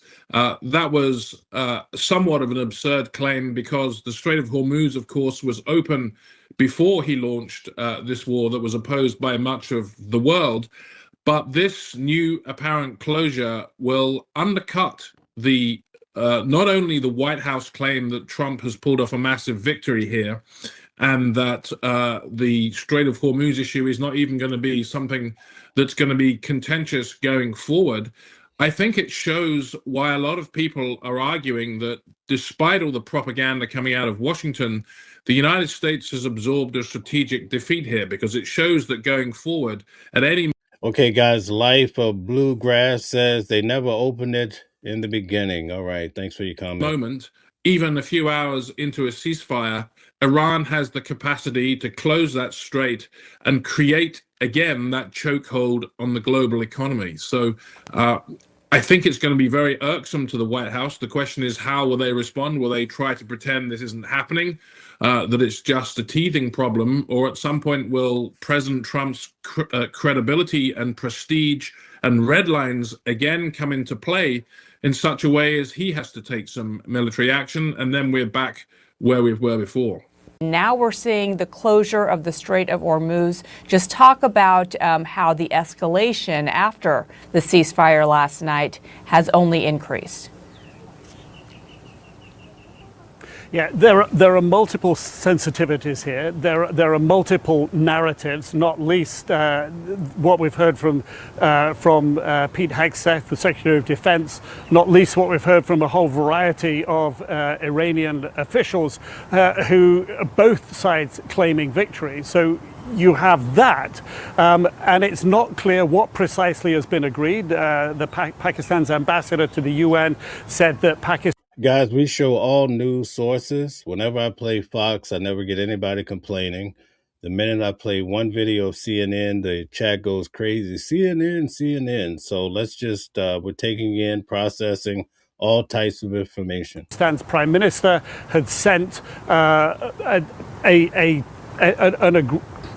he didn't describe it as a text on agreement, but an understanding to both the US and Iran, who had agreed to it. He didn't say precisely what was in it. He said that was bounded by secrecy to let the sides work out what are clearly very big differences at the moment. He spoke about the Pakistan's Prime Minister in his statement having primacy in this situation because it had been accepted by both Iran and the United States. And as you say, Prime Minister Benjamin Netanyahu very clear that he doesn't see Lebanon as part of that ceasefire agreement, which is a difference with the Pakistani Prime Minister. Indeed, Israel launching its heaviest, by its own statement a few hours ago, its heaviest strike on Hezbollah targets inside of Lebanon, some of them deep inside of Beirut, coordinated against 100 targets. So has that led to the closure of the Strait of Hormuz? It's very hard to say, but it is certainly one of the many threads and strands of the lack of clarity, of the lack of certainty where everyone stands, of the multi-sided nature of what's been happening. Iran has, it appears, sent missiles and drones against a variety of targets in the Gulf today, long after the ceasefire. Secretary of Defense Pete Hegseth said it would take some time, as he said, for the carrier pigeon to get out to some of the remoter Iranian military units who he says have been cut off from communications. But I think when we look at the state of play on Iranian state media, the declarations of victory, the popular support coming out in the street for the regime in Iran, it's hard to imagine that even in the farthest flung corners of Iran, military commanders haven't got the instruction yet to cease and desist. All of this is going to feed into that sort of uncertainty that can unravel what J.D. Vance called his precise words were a sort of an unstable ceasefire. A fragile was his precise word, ceasefire. I think all of that plays into it. And trying to get at which strand specifically is pulled that unravels the next one, very hard to say. With me now is retired Lieutenant General Ben Hodges. He's the former commander of U.S. Army forces in Europe. So reopening the Strait of Hormuz was part of this deal. Is this ceasefire already broken in your view? I think what Brett said earlier is correct. There is not really a ceasefire. These are not a couple of angry sergeants out there launching missiles. And I think we're going to have to listen to what the insurance companies say. If they are not willing to insure vessels moving through the Strait of Hormuz, then the strait is in effect still closed. And I think this is why it's also important that the president and others not speak too quickly about things that are so tenuous because it ends up damaging their credibility. And the president, as you know, has claimed victory here. At the same time, you have these attacks in the region. You have the Strait of Hormuz closed now by the Iranians based on our latest reporting, and things are very active and moving by the minute. That's where things stand. Guys, let's get the thumbs up, hit the like, share, subscribe. Thank you. Right now, there seems to also be confusion between the U.S., Israeli, and Pakistani positions over whether Lebanon was included in the ceasefire agreement. How concerning is that? Well, very concerning. And this is part of the problem when you don't have world-class professional diplomats handling these kinds of negotiations. The fact I was skeptical when I first saw that there was going to be a restriction on any operations in Lebanon or against Iranian proxies. I was pretty sure there was no way that Israel could agree to that. And so again, it's a mistake to claim a victory on something before you can be really sure that it's going to be done. And unfortunately this is a consistent problem with the administration of making claims about things that are just not the case, and that only damages us in the long run. CNN's Anna Kuba joins us live now from London. So, Anna, I mean, listen, just in terms of where oil prices have gone, I mean, obviously after that ceasefire deal was announced just yesterday, we saw Brent crude, that we have it on the screen, and WTI all trading lower. They're roughly around $95 a barrel. Obviously, it's going to take some time, despite technically the fact that even yesterday the Strait of Hormuz was open. We all knew that it would take some time to sort of recoup the 20% of global oil that was lost during the war. Now that there is this fragile ceasefire and things do appear to be volatile and the strait is closed technically at this point onwards, just walk us through what that means for oil prices going forward, Anna. Well, you're right. There was an enormous amount of optimism in markets plunging oil prices, but we're still high. You know, the prices are still high. They're still not what they were before the war. Brent, the global benchmark, was around $73. Now we can see there it's around 94. So there's still a way to go. And the terms of this ceasefire or the way it's playing out currently, as Welcome into Mystic. Thanks for subscribing to the channel. Thank you. you've said, are incredibly volatile. We're seeing that because of these strikes in Beirut, Iran is now saying that oil tankers can't get through the strait. And already the terms of the strait reopening as a result of this ceasefire were, causing some really big questions for oil traders and for buyers. And that's because... Okay, guys, so we see the effect that it has on the economy. Obviously, we're quite aware. We cover this every day at News at Noon, and I want to thank you guys for all the support today. It's amazing. We're going to keep moving. I want to show you another person that's by the name of Cory Booker, and he's really going in on Donald Trump. I'm grateful to stand here with my two colleagues. I'm blessed to serve with two extraordinary leaders in the United States Senate, Jeff Merkley and Ron Wyden. And your Congresswoman, this district knows this, is a national treasure, frankly, an extraordinary leader. I'm here today with my colleagues because this is a moral moment in American history. You cannot have a president of the United States of America threatening to destroy an entire civilization, to openly say he wants to bomb a nation back to the Stone Age.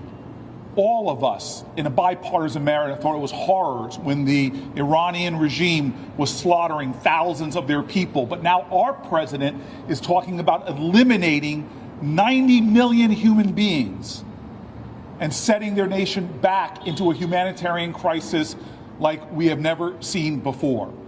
This is unacceptable, and it comes on top of a president who has already engaged this nation in an unconstitutional war, unilaterally declaring war with Iran and not coming to Congress as our Constitution says. And he has made matters worse for our nation. Not only spending tens of billions of our dollars in this war, but setting off cost shocks in our country that are not only causing the worst oil crisis, worse than the 1970s, but driving up the cost of goods and services for all Americans. We are footing the bill for Donald Trump's unconstitutional war. That should have been enough to have Congress never leave session at all and to actually do its job. We should have never let Congress out on recess. We should have been on the floor of the Senate holding open hearings about this disastrous war. We should have been in the Senate debating like the Constitution wants us to be, a check and balance, oversight, accountability. But the Congress has failed to do its job. And now this president, who is acting more like a mad king, is threatening societal elimination. This is a moral moment, and we must reject it, and Congress must do its job. I join with my colleagues here and other colleagues around this country with saying that the Senate and the House should be back in session, that we should stop an out-of-control president. My advice to Cory Booker and others, you have to win your elections. That's very important. You can't just complain after the fact. You have to win. They have to learn to win. When you complain after the fact, you look like a person, a reactor, and it's never good. The Democrats, when it comes to the party, they have to put out people that can actually win. Who is causing such harm to the American people and threatening to escalate a war that is already out of control.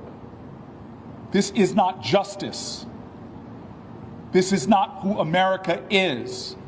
There is no nobility in what our president is doing or saying, Congress must stand up now. Dear God, Congress should come back in session and do its job. This is American history. From Bunker Hill to Stonewall to the march over the Edmund Pettus Bridge, these were Americans who stood up for what was right, and they lost. But we're here because they stood up for the highest ideals of our country. King said it more eloquently than me, that what we will have to repent for in this day and age is not just the vitriolic words and violent actions of the bad people, but the appalling silence and inaction of the good people. Americans cannot be silent while a president has usurped the Constitution, pledged tens of billions of dollars. We've lost 13 of our soldiers, hundreds more injured. How can we be silent in a moment like this when he is threatening societal devastation? Mother Teresa was asked, how does she judge success? She says, I was not called to be successful, I was called to be faithful. If there's ever a time to be faithful to the Constitution, faithful to the highest ideals of this country, faithful to the values we all stand for, it is now, and we need to be speaking out. These leaders behind me and to my sides, God bless them. All over this country, I've just traveled the nation. People want to know, why aren't Democrats doing more? Where are you going to stand up? Well, we stand here, we stand now. Hours before our president is threatening to eliminate tens of millions of human beings, to devastate their civilian infrastructure, to commit crimes. This is the moment to stand up and speak out. I'm a black guy in America, and the entire African American history was about time and time again of standing up and fighting and unfortunately facing wretched, difficult times, but never, ever giving up. And I'm going to tell you this right now. We did not get voting rights in America because a bunch of senators came to the floor and Strom Thurmond said, hey, I've seen the light, let those Negro people have the right to vote. We got it because of activism of people. And when one person stands up, even if it's just one person, they inspire another and another and another. I'm going to tell you right now, we're in the minority. Us alone are not going to do it. But if other Americans join us in this call, if more and more people start demanding that their government actually function, and that the Senate be more than just a group of people that practice an advanced form of yoga and bend over backwards for the president, but actually serve as a check and a balance on their power, that's when we start seeing change. This is still a democracy. The power of the people is greater than the people in power. But what we're simply doing is trying to encourage other people to speak up, to stand up. We have a president right now that is eviscerating the values and ideals of America. Not Democrats, but of Americans writ large. This war is profoundly unpopular, from Republicans to Democrats. Nobody wants a president to spend at a time that we are losing our health care, that they're canceling feeding programs for our children, that they say they can't support public schools. Nobody wants them to spend $50 billion and the lives of too many Americans overseas. Nobody wants this. And so the only thing possible for evil to be triumphant, and I'm not saying an evil person, I'm saying war is evil. Sometimes it's a necessary evil, but it's always an evil. This one is an unconstitutional evil. The only thing necessary for it to continue is for good people to do nothing. And so, yeah, we're going to fight with everything we have, but no way that some Democrats in the Senate are going to win. What we need is Democrats in the Senate to stand up, the people to stand up, and then ultimately, I think. All right, so we get the drift, we get the point. I see you guys are quite vocal when it comes to that. We're going to keep moving. We have so much to cover. We're going to finish off with J.D. Vance, and that's 30 minutes. I want you guys to check out what O'Reilly has to say in regards to the president. You know, he's been following and covering the president for many years, and I like to play O'Reilly. I know a lot of people don't like him, but I always like to hear his spin on it. Big press conference today with President Trump. I'll run it down very quickly if you want more information. It's all over the place. What I do is read Smart News and the Wall Street Journal. They're pretty good. The rest of them are just, you're not going to get honest information from them. But those two, zero in on. And the smart news thing, the reason that's good is because it does give you left and right. Okay, it goes both ways. So you get a good cross section. So the president, of course, Guys, let's hit the like button, share, subscribe. Thank you very much. Of course, talked about the miraculous rescue of the 2 U.S. airmen over the weekend in Iran. Amazing operation, and everybody involved should be very proud. The situation is that in any war, there will be risk to the U.S. military in any kind of conflict. But this one went our way. Then the president pivoted. He didn't say a lot of new stuff. Okay, it was the usual grievance, nobody's helping us. Some new names were put in there, though. Australia, Japan, South Korea, not helping with Iran. In addition to NATO, we're going to get to that in a moment. That's disturbing. Some Gulf states are helping us, but they had the vested interest of being right there next to Iran. And with the oil flow kind of stopped up, it's worth their while to throw in with the USA. But we haven't gotten much help from around the world, which is kind of startling. The highlight, if you will, of the presser was when Donald Trump said this. Go. If I didn't come along and terminate the Obama deal, which was terrible, the Iran nuclear deal was a road to a nuclear weapon, a big one, unlimited, legally. I terminated it without even much thought. It was so easy. I terminated that, and then the B-2 bombers. And I did one other thing. I had killed Qasem Soleimani, who was an evil genius. And the reason I did it, I heard he was going to knock out 5 of our military bases. Okay, I write about that in Killing the Killers. President Trump really believes that. And I'm not casting any aspersions on his belief.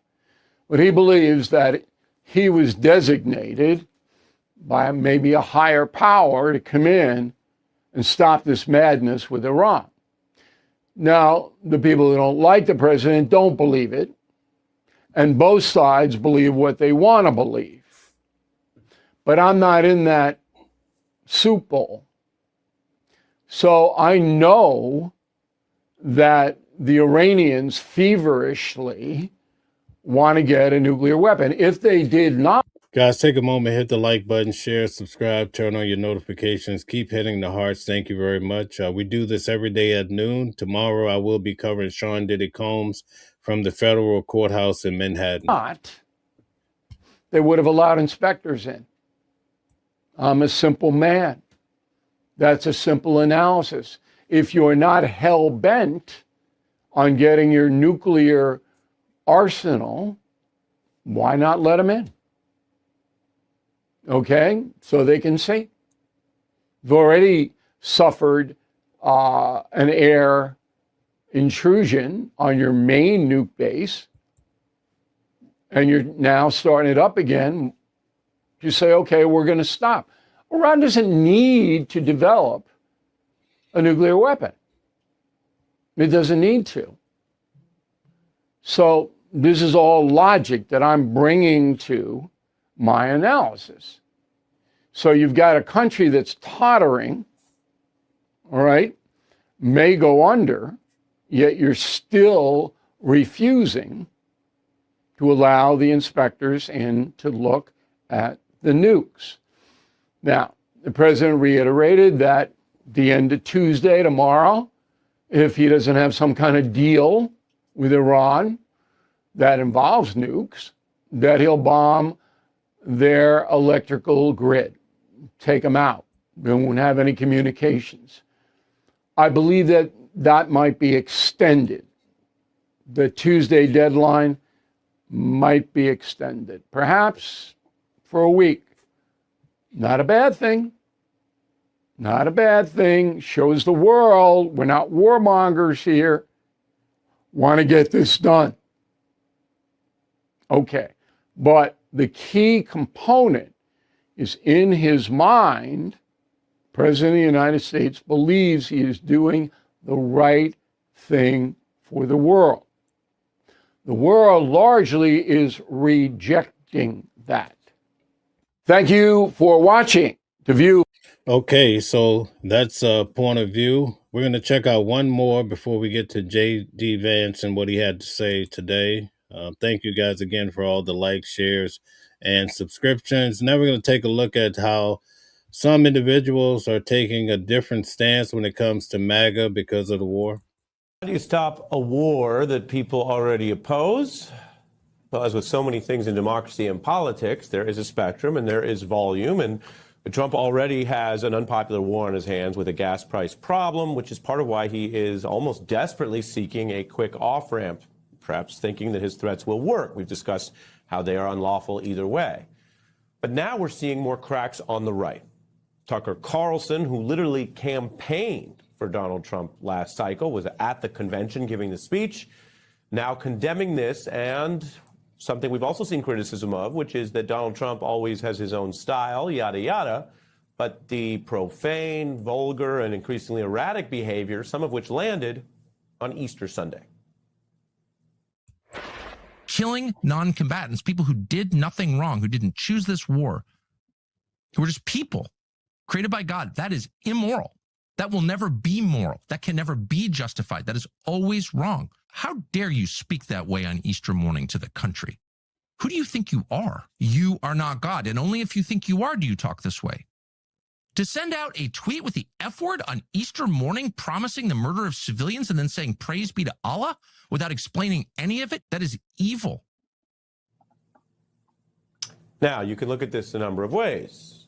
How dare you? Who do you think you are? Tucker asks, as if he has not seen Donald Trump's entire political career, or one could argue public life, when it comes to vulgarity or poor timing or a thirst for a type of dominance and violence that has no bearing in ethics or justice. If those are your issues with Trump, they are not new. And yet on the other side, I promised you the other side, politics is addition. And if the anti-war movement, combined with what we saw, a very powerful No Kings movement, is going to build and add, it may welcome people, at least on a momentary or effective basis, like Tucker Carlson, because they at least agree on the fact that Donald Trump lied about this war and brought us into it, and we need to get out of it. That's what they might say together. Speaking of strange bedfellows, I've mentioned in our coverage that Alex Jones is a conspiracy theorist who cannot be relied upon for anything factual. But in politics, where everybody's sounding off, he is now a longtime MAGA right-wing figure who sounds like a resistance warrior, bringing up, and you might remember this from the first term, talk of removing Trump early through the 25th Amendment. How do we 25th Amendment is asked? Tackle Trump and let him pretend he's president and publicly report that he's going through a health issue and Vance take over. It literally needs to be something like that. It's that bad. I've known you a long time. You've never called for an internal coup before. Ever. But that's how dangerous this is. That's how risky it is for the whole world. If you are a conservative, a MAGA fan, or a right-winger who gets a lot of information online, you are definitely hearing about some of this. If you believe in the Overton window, the larger sort of way that ideas are filtered and presented, this is becoming mainstream on the right. The idea that the war is bad, that Donald Trump lied, and that maybe he is past his sell-by date. MAGA voters also upset. There's news that a popular MAGA store temporarily closed after the owner says they couldn't sell. It started with the war. It was dead as a doornail, they relayed. There's also the wider rift with young men who say they're lied to. Former staffers being quoted as saying MAGA is effectively dead going into these midterms, and people feeling betrayed. I'm joined now by Molly Jong-Fast, contributing opinion writer at the New York Times, host of the Fast Politics podcast, and in the only light note we may get tonight, Molly, I will say, and a guest who we've found to be much more credible than Alex Jones. Welcome. Thank you. Thank you for having me. Thanks for being here. Serious times. I've had some serious guests. We've mentioned the horror of it. While everyone is hoping for an off-ramp that makes all of this look like, oh gosh, we had to deal with what were war crime threats from a sitting president, but maybe we don't go there. Maybe that doesn't happen tomorrow. But either way, on the politics for you, it would seem that people are not afraid on the right of saying that this is a bad war and they want out. Yeah, it is very interesting to see Alex Jones and Tucker Carlson on the same side as Nancy Pelosi, right? That is something I probably thought I would never see. Here's what I would say about this. If you look back to 2016, Alex Jones and Tucker Carlson, and remember, at that time, Tucker Carlson was mainstream MAGA, right? And Alex Jones was sort of fringe MAGA. They were in very different places because Tucker Carlson was on Fox News. But at that point, you had these two people were really instrumental in Trump getting the nomination, right? Because they were the people, they were the ad, right? It was a huge field, and they were the people who were able to add to the base. Fast forward, right? They are the purest distillation of MAGA, those two. And, they represent a huge group of people, right? They talk to, and they may be representing them, they may be reflecting them. Either way, this is trouble for Trump. And I think, it comes back to the idea that Trump ran on this America First platform. Yeah. What was right. And the history of America First, well, it's wrapped up in anti-Semitism and a lot of other anti stuff and racism and whatever. It is also wrapped up in anti-intervention. And so the minute Donald Trump put together this war, he really started losing those people. And then the explosive rhetoric, and we're 5 weeks into it. And the numbers show Trump is very unpopular. That may sound obvious to everyone, but some of the narratives that were cooked in 24, he did have a comeback. That was a long time ago. Mm-hmm. That was before the year of this governance and the high prices and now the war. And so he's really unpopular in a way that he and his aides might not realize. People like Rogan and Tucker are reading the room of the internet, mm-hmm. where the comments and the numbers come in fast. And they may try to get by, but if they have to choose between Trump and themselves, if Tucker has to choose between Trump and Tucker, we know where he lands. And he has been so public. His brand has been so tied to fighting this kind of war. And he opposed the Iran war in the first term. Whatever you think of Tucker, I will note that that was public at the time. So he's now saying, well, I'm not going to try to pretend to my entire audience the opposite. And so look at, I'm going to play a little more of Tucker and Jones where he's, right. This is new. Tucker admits, hey, I campaigned for him. He's trying to kind of level with his folks, but say this war is bad. We've got to stop it. Evil was one of the words he used. Take a look. Mm-hmm. I voted for Trump. Oh, well, yeah, I campaigned for Trump. It was a lot. When I look back on it, I was sold a straight lie. You think? We are not in Kansas anymore. We are all in grave danger. This is total red alert. I'm confused. I can't believe we went to this war. When we started bombing Iran, I was like, this can't be true. 95% of... Do you guys believe, Alex Jones, that we're in grave danger because of Donald Trump? Put a 1 in the chat if you agree with Alex Jones. Put a 2 if you disagree. Put a 3 if you just don't care. Trump supporters I know are completely against this. My question for you now is, what does the anti-war movement and the No Kings pro-democracy movement do with this? Because it's very tempting for some to look and go, really, you're shocked that Donald Trump lied to you about something? What have you been living through and watching? And yet, emotionally, that might get you through the moment. But I don't know that it helps the anti-war movement if there are ways to use politics to have a better outcome than what the president is threatening. Yeah, and I'd like to go back to what you said before, because they are reflecting a real thing they are seeing. And if you want to go deeper on this phenomenon, look at Ben Shapiro's YouTube channel, because he has got a staunchly pro-war message, and he is just bleeding supporters. So you have to remember, these people have their finger on the pulse. And what I think is the most surprising thing about this moment is that you're not seeing Republican electeds put this together. These people are the Totally. canary in the coal mine. They are showing you what your base wants, and your base doesn't want this. And so the question is, I don't necessarily think it's for the Democrats to accept these people. These people are Republicans. They are the MAGA base, and they will ultimately, they are going to break with Trump. I don't think they're going to become, you know, Democratic voters, but it doesn't matter, right? Because Republicans just need to lose, and this is a losing message for them. All right, very good. So that's it for the News at Noon edition that we have for today. We're going to go through J.D. Vance. We're going to get back to that in regards to what he had to say in regards to the war. So let's check this out. I'm going to bring this up for you guys. And we're going to conclude today with J.D. Vance. So let's check it out. Let's see what's happening.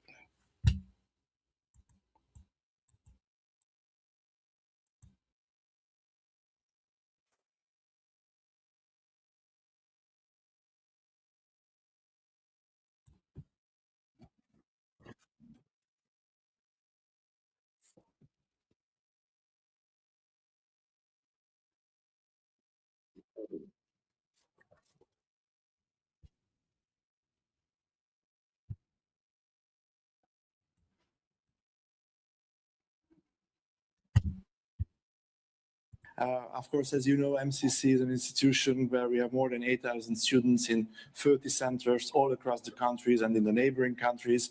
We also do a lot of research, a lot of events, and from the age of 10, basically till the PhD, till the end of the PhD studies, we have a lot of students. Why was it for you important to come to us? Well, I'll give you two answers. So the first is that I was having lunch with Viktor Orban yesterday, and I said, what can I do to help? And he said, go and speak at MCC. And I said, okay. Teach me ever to ask that question again. But no, we're very excited to be here because it is such an important institution. And what I like about MCC is that it shows, I mean, I believe this was started in 1996, correct? And what I like is that educational institutions, there's this attitude that certain people have that they should be completely distinct from all democratic influence, from the sovereign will of the people. The idea that the university or the educational institutions stand completely apart and should just basically be able to receive unlimited funding from the taxpayer, even though they don't support the civilization that they were founded on, should receive unlimited resources and unlimited public support, even when they go at the very people that they ask that support from. And I think that what you guys are showing is that academic institutions are part of the civilization that gives birth to them. They're part of the people who actually fund and resource these places. And so what you guys have shown is that you can actually have a university that's committed to excellence, an academic institution, I should say, that's committed to excellence, where students from all walks of life, as you told me backstage, from very young students all the way up to PhD students, can come together, discuss ideas, debate ideas, have a free exchange and open debate amongst yourselves, but also be fundamentally committed to the values that actually make it possible for all of us to live in these great societies together. So much of the academy has tried to destroy the foundations of Western civilization. You can actually have an institution that tries to build up the foundations of Western civilization, that corrects what needs to be corrected, that changes what needs to be changed, but is fundamentally committed to the project that we want to have open debate. We want to have freedom of religion. We want people to walk down the street in public safety. We want borders. We want the type of economies that provide good lives and good wages to our people.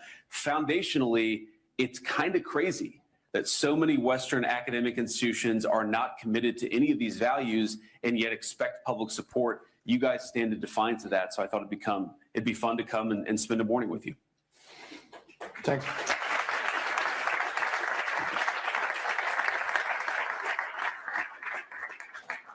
I could talk for hours about MCC, but let's jump into political topics. You have now an issue in the United States that the Ukrainian intelligence services attempted an influence on the American elections. Sure. Can you a bit describe to the Hungarian audience what is this about? And why I ask it's because it's a topic as well in Hungary. Yes. The Ukrainian, we have this issue with the Druzhba pipeline, which is delivering oil through Ukraine to Hungary. Also, President Zelensky said that if Viktor Orban doesn't change his behavior, he will send his soldiers to his private address. So also we have an issue with this, this question of Ukrainian influence. What is the situation in your country, and how do you see this in Hungary? So first of all, I wasn't even aware that Zelensky had said that he was going to send private soldiers to the prime minister's residence until yesterday. Victor actually told me that, and then I went and looked it up. Almost couldn't believe it's true, but it's true.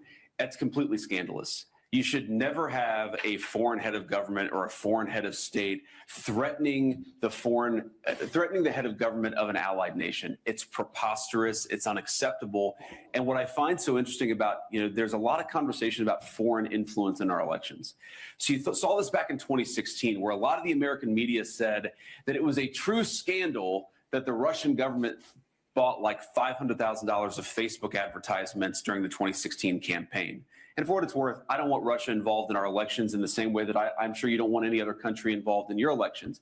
I've also been told that the Vice President of the United States coming and saying that Viktor Orban is doing a good job and is a helpful statesman to the cause of peace, that's foreign influence. But what's not foreign influence is when the European Union threatens billions of dollars withheld from Hungary because you guys protect your borders. That's apparently not foreign influence. What's not foreign influence is when the Ukrainians shut down pipelines, causing suffering among the Hungarian people in an effort to influence an election. That's allegedly not foreign influence. It doesn't pass the smell test. Foreign influence is when other governments threaten, cajole, and try to use economic influence to tell you how to vote. And that, to the Hungarian people, whether you like Viktor Orban or not, whether you agree with this or that policy, that is fundamentally an assault on your sovereignty. You know what I have never done, even though we have, of course, a lot of economic power in the United States of America. We are the economic and military superpower of the world. We have never threatened Hungary, saying, if you don't vote for Viktor Orban, you're not going to get this and this. We would never do that because we respect the Hungarian people enough to respect their sovereignty. The fact that so many foreign actors, whether they're transnational organizations like the bureaucrats in Brussels, or whether it's foreign governments, are literally threatening the Hungarian people, vote this way or we're going to exact our revenge on you, that should make you very angry. You should vote against that for the simple reason that you are sovereign in this country. One of the coolest things about my visit is, late yesterday, when it was closed down, we went and saw the crown of St. Stephen in the Parliament. And I love the symbolism of this, of course, because it's one of the oldest, maybe the oldest surviving crown that exists in Western civilization, but it's there at the center of the parliamentary building. What does that mean? That means that sovereignty rests with the Hungarian people. The people are sovereign in Hungary.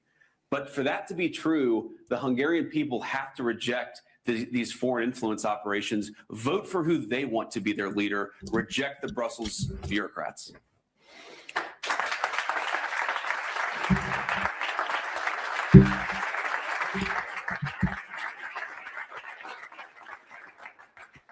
You were talking about the influence from Brussels. It's also interesting how, for example, free speech is in danger.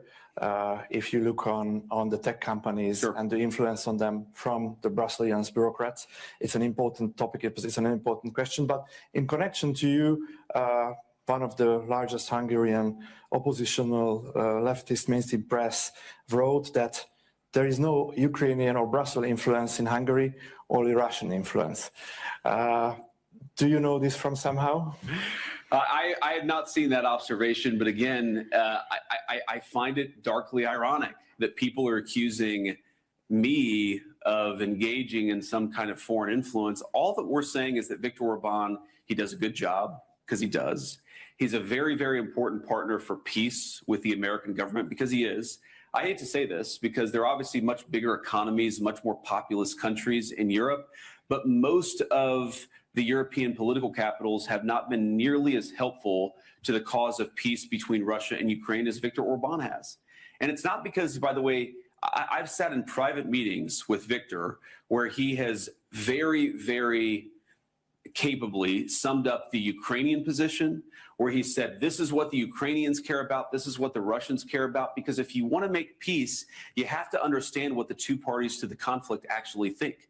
It's not a betrayal to try to understand where both the Russians and the Ukrainians are coming from. It's a necessary component to achieving a peaceful settlement. That's not Russian influence. That's a desire for peace. This is not American influence. Do you know how much, again, I would never do this, but you know how easy it would be for the United States to threaten Hungary economically in the same way the EU has? We would never do that because we respect our friends enough to respect their democratic will. What's going on in the EU, what's going on in Brussels, what's going on with some of these foreign influence operations, I'm telling you, it is a scandal. It's the reason why I'm here. This is unprecedented. It's unprecedented for an American vice president to come the week before an election. The reason why we're doing it is because we thought there was so much garbage happening against Victor in this election that we had to show that there are actually a lot of people and a lot of friends across the world who recognize that Victor and his government are doing a good job and they're important partners for peace. That's why we're here, but ultimately the Hungarian people are going to be sovereigns because that's how it should be.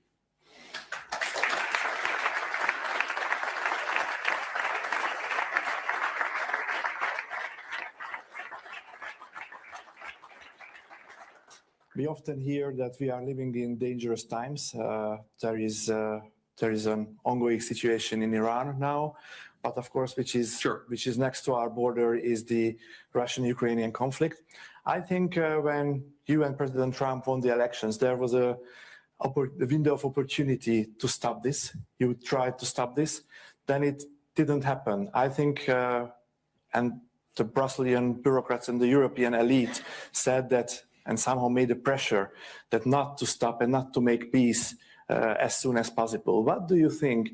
What was the motivations of the Brusselian elite not to make this peace, and how long can it take to make it? Well, first of all, yeah, the president has said this in the context of the Iran conflict. He said this in the context of some of the negotiations between Russia and Ukraine. As much as we love Europe and as much as we love European peoples and cultures, I mean, the United States, as you know, is very much a daughter nation of the European continent. We've been disappointed by a lot of the political leadership in Europe because they don't seem particularly interested in solving this particular conflict. And what the president has said is it's the hardest war to solve.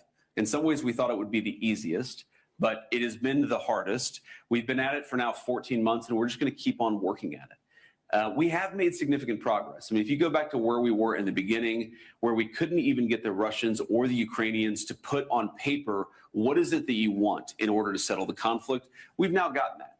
And we've got pieces of paper from the Ukrainians and pieces of paper from the Russians. We've actually got them to state their positions. And over time, their positions have gotten closer and closer together. Now, obviously, they're not perfectly aligned because if they were, the conflict would be over. But, we've had a lot of help from some of our friends. I think Giorgia Meloni in Italy has been very helpful. Even some of the Western European capitals have been helpful, at least behind the scenes. But the most helpful has been Victor, because Victor is the one who's encouraged us to truly understand this, to understand from the perspective of both the Ukrainians and the Russians what is necessary for them to end the conflict.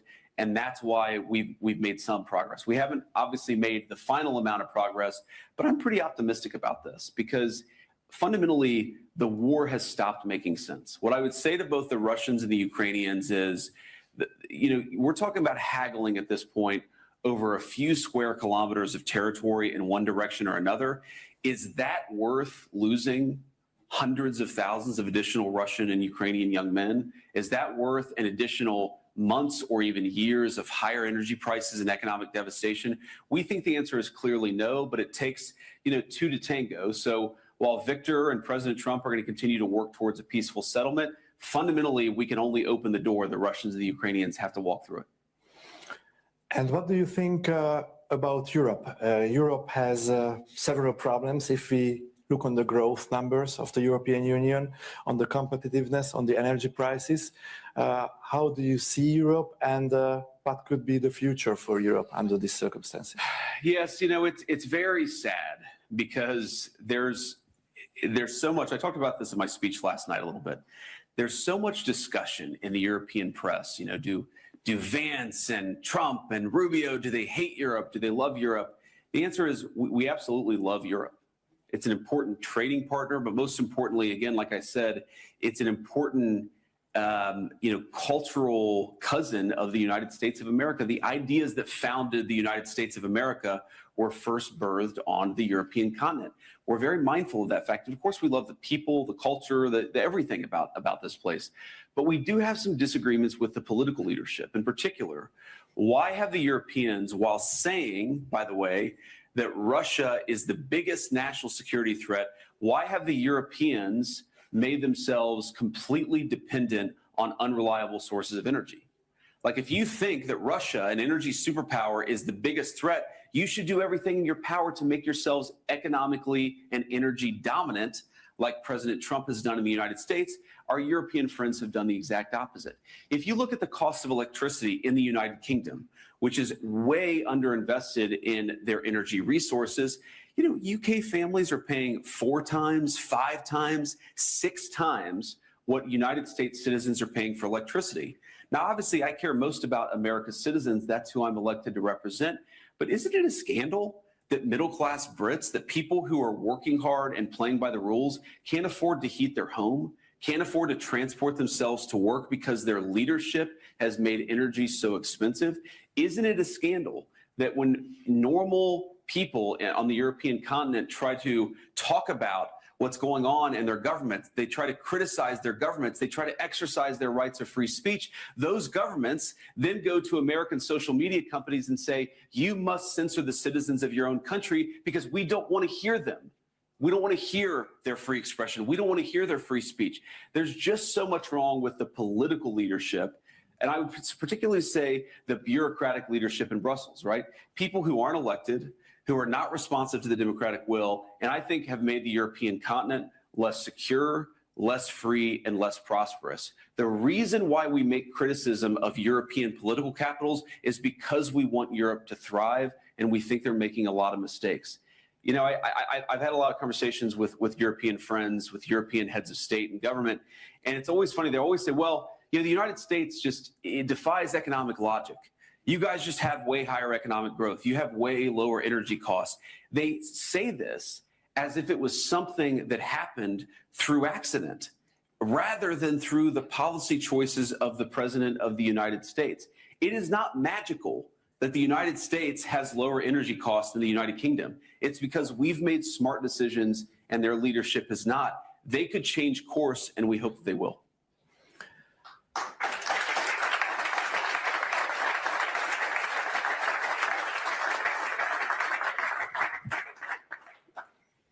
I have the opportunity now to ask you about Iran. There are latest developments, I think very positive developments during the night that we received, that there is a ceasefire. What can we know more about the latest developments in the Middle East? Yes, that's why I was a little late this morning. I was up very late last night and talking about that. Look, I do think there are good developments here. And let me just say a few things. First of all, what the president set out to do was decimate the Iranian military, decimate their ability to wage conventional war. And that military objective, as the president said yesterday, as I said yesterday, has been achieved. And because of that, what the president did is he basically issued an ultimatum to the Iranians. He said, open up the straits, stop trying to hold the world's economy hostage, and we'll engage in a ceasefire. And that's exactly the agreement that we came to last night. The Iranians have agreed to open up the straits. The United States has agreed to stop attacking. And not just the United States, but also our allies have agreed to stop attacking. And that is the basis of this fragile truce that we have, which is now 8 to 12 hours old. Now, here's what I'll say about this. I've learned a lot about the Iranian system and a lot about the way the Iranians negotiate. As the president told me last night, the Iranians are better negotiators than they are fighters. I'm sure they don't like to hear that, but it's true.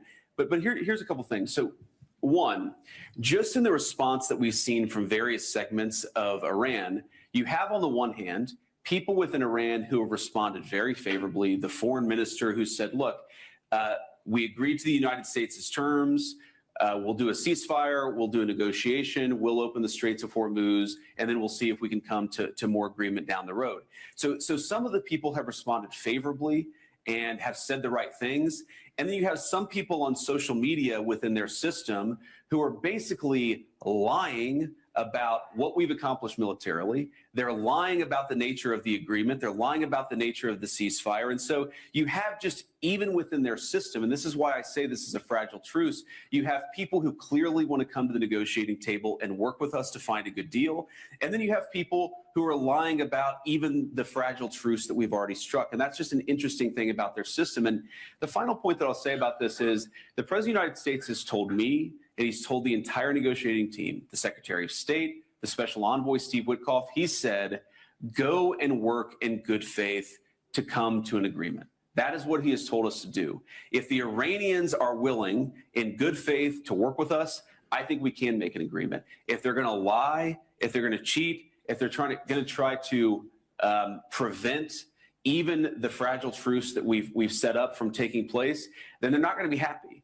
Because what the president has also shown is that we still have clear military, diplomatic, and maybe most importantly, we have extraordinary economic leverage. So the president has told us not to use those tools. He's told us to come to the negotiating table. But if the Iranians don't do the exact same thing, they're going to find out that the president of the United States is not one to mess around. He's impatient. He's impatient to make progress. He has told us to negotiate in good faith. And I think if they negotiate in good faith, we will be able to find a deal. But that's a big if. And ultimately, it's up to the Iranians how they negotiate. I hope they make the right decision.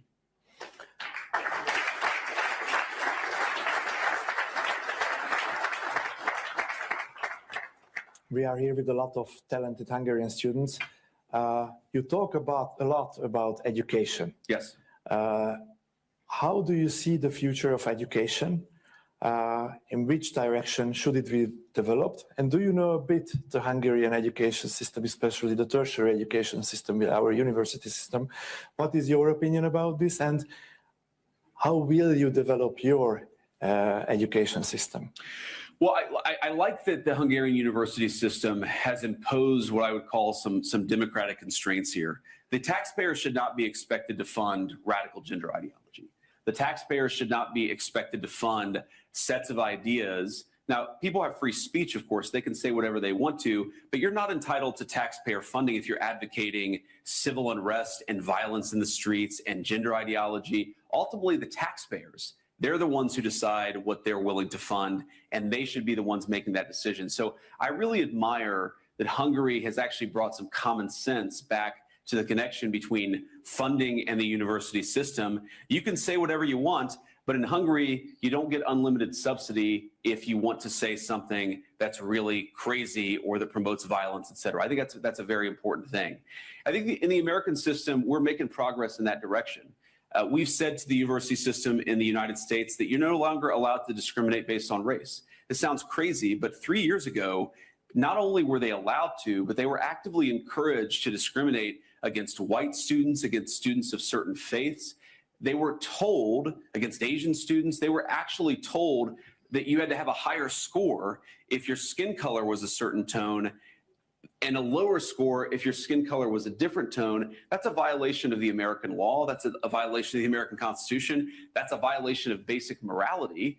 And the United States has now stopped that practice thanks to the leadership of the president and our Secretary of Education. So we're making progress, I think, in frankly reining the university system in, less discrimination, more promotion of free speech, more recognition that taxpayer funding is not unlimited, and that's a very good thing. And I think, you know, fundamentally, the education system has two roles. It has to prepare people to become effective and capable workers. They have to have the skills necessary to contribute to the modern economy, and they have to have the thought processes. They have to have the ability to think critically so that they can participate in a modern democracy. And I think that's what the education system has to do. For too long in the West, what it did is it didn't teach any useful skills, and it also brainwashed students. So it failed on both of those accounts. What we're trying to do in the United States, and I think you guys are trying to do in Hungary, is make sure that if you get a university degree, you have one of two things and hopefully both. You either have a useful skill for the workforce, or you have the ability to think critically about society's challenges. And again, ideally, you have both of those things. If you don't have those things, you shouldn't be paying for an education.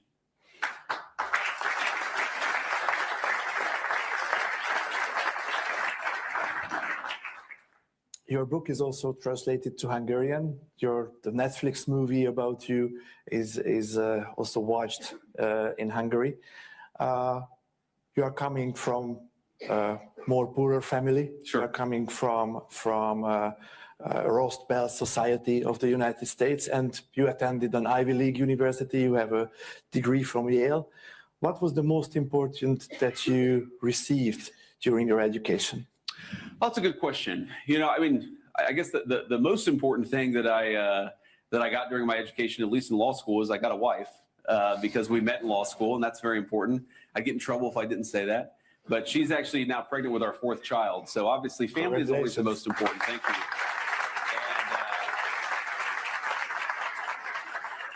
Thank you. Family's the most important, and I do think that this maybe is going to sound trite, but not just marriage and relationships romantically, but also friendships. Some of the most important things that I got out of my educational experience, and I had a lot of good mentors who said, people don't invest enough in their friendships. This is a great opportunity to build the kind of friendships. If you're a young person, you're in university, to build the kind of relationships that really can last a lifetime. I think that's a very profound and powerful thing. You shouldn't, yes, you want to get an education. Yes, you want to get a good job, but you also, you're spending 4 years with people, maybe longer.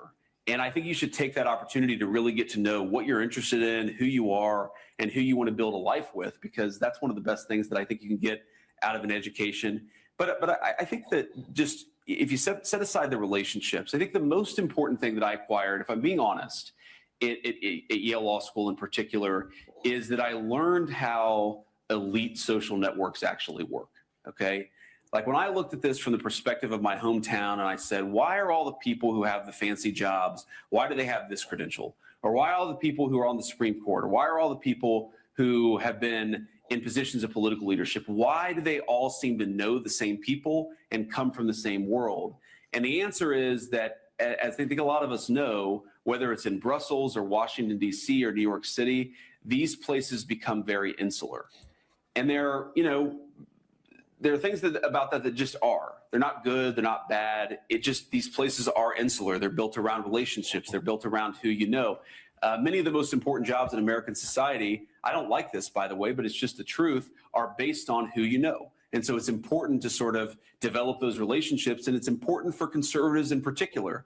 I don't like this idea that conservatives shouldn't seek higher education. I don't think that we want to force everybody to go to college, but I think that if you're a conservative in the United States of America and you're interested in running for office, or you're interested in being a judge, you do have to get higher education, okay? So we can accept that college isn't for everybody, while also acknowledging that for certain jobs and certain professions, college is necessary. But I think the very negative thing that I learned about it is that these social networks, because they're so insular, they also become very self-reinforcing. I think there are people who have political power in the United States of America, and I'm sure in Brussels too, who have no idea what the majority of Americans actually think about a given issue. They've actually never talked to a normal American, an American who comes outside of these social circles. I mean, I would meet people who went to a fancy prep school, who went to a fancy university, who went to a fancy law school, and had never spoken to a person from my home state of Ohio, even though, it's at certain parts, it's a 4 or 5 hour drive from Washington, D.C. And so I think one of the fundamental things that has to change, I don't know about the Hungarian system, but about the American system, is that unless we make education unless we make it, frankly, more of a meritocracy where people can come from all over the country based on merit rather than on who you know, I think the system is fundamentally doomed. And maybe the most important thing about eliminating racial discrimination, particularly against middle-class white kids in the American education context, is not just the moral part of it, okay? The moral part of it I care a lot about. I don't want to discriminate against black kids, white kids, Latino kids. I don't want to discriminate against anybody based on your skin color. I think it's gross and immoral. But a very, very important part of it is that you're going to have actually greater geographic diversity in our universities, because you're going to have people coming from all over the country to study. I think that will make those social networks less insular and less self-destructive. What would be your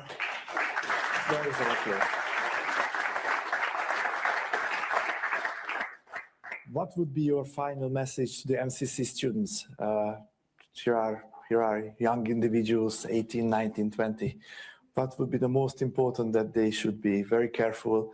And if you would be as young as they are now, how would you do your career? I'd say enjoy your youth while it lasts, because one day you'll wake up and you'll be 41 and you'll have a glass of wine at dinner and wake up with a headache the next morning and be talking to this fine gentleman. So enjoy it while it lasts. But I think the piece of advice I'd give to you, and I give it to American students, American conservatives in particular, is resist the temptation to think that victory is immediate or that we're going to win back our civilization through instant gratification. This institution was founded in 1996. It's far more influential than it was back then. But I think a lot of people, this is particularly true in the United States of America, if they see something that the administration does they don't like, they say, oh, that's not what we voted for, we're going to check out of politics. No. That's the exact wrong response. If we do something you don't like, the response should be to get more involved, to make your voice heard, and to try to push things in the direction that you want them to be pushed. Our civilization was not built overnight. It's not going to be saved overnight. And so what I'd encourage you to do is stay involved, be patient, and don't let disappointment turn to checking out of the system entirely. There's way too much of that, I would say, in the Anglo system and the American system. There's way too much, I didn't like this thing that the vice president said, or I didn't like this thing that the president did, and I'm going to completely check out. We call that blackpilling in the United States of America. And blackpilling is how you give power to the forces that are trying to destroy what our ancestors built. We need to take power back from those people and build the kind of institutions that can actually save our societies. It will not happen overnight. It will not happen in the term of one prime minister or one president, but it will happen so long as we keep our faith in God and we work hard to achieve it. That's what we have to do. All right, so that's it for this particular presentation in regards to JD Vance. I want to show you guys one more thing before we check out of here. I want to show you this here.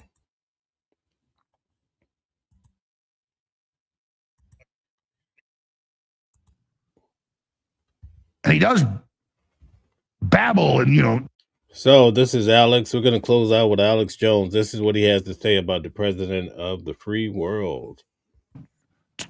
sound like the brain's not doing too hot.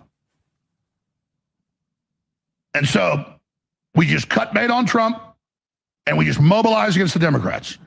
And we mobilize against neocons, we primary them, and we just fight even harder because look at how we've turned the tide. Look at all the good we've done. There's a fourth turning.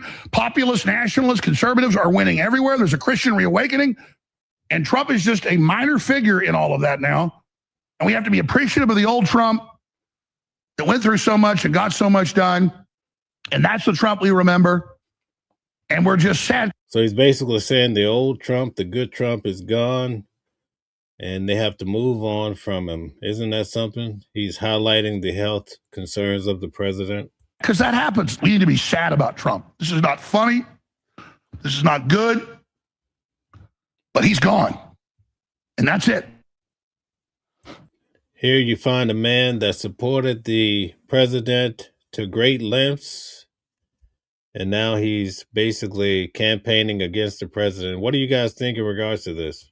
And all the people rallied around him, you can see Hegseth's freaked out. You can see the press secretary's freaked out. They're being loyal.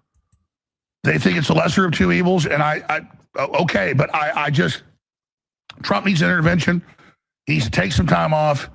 We need to pray for Trump, that the Holy Spirit touch his heart and loose him from whatever evil control he's under. I'm serious.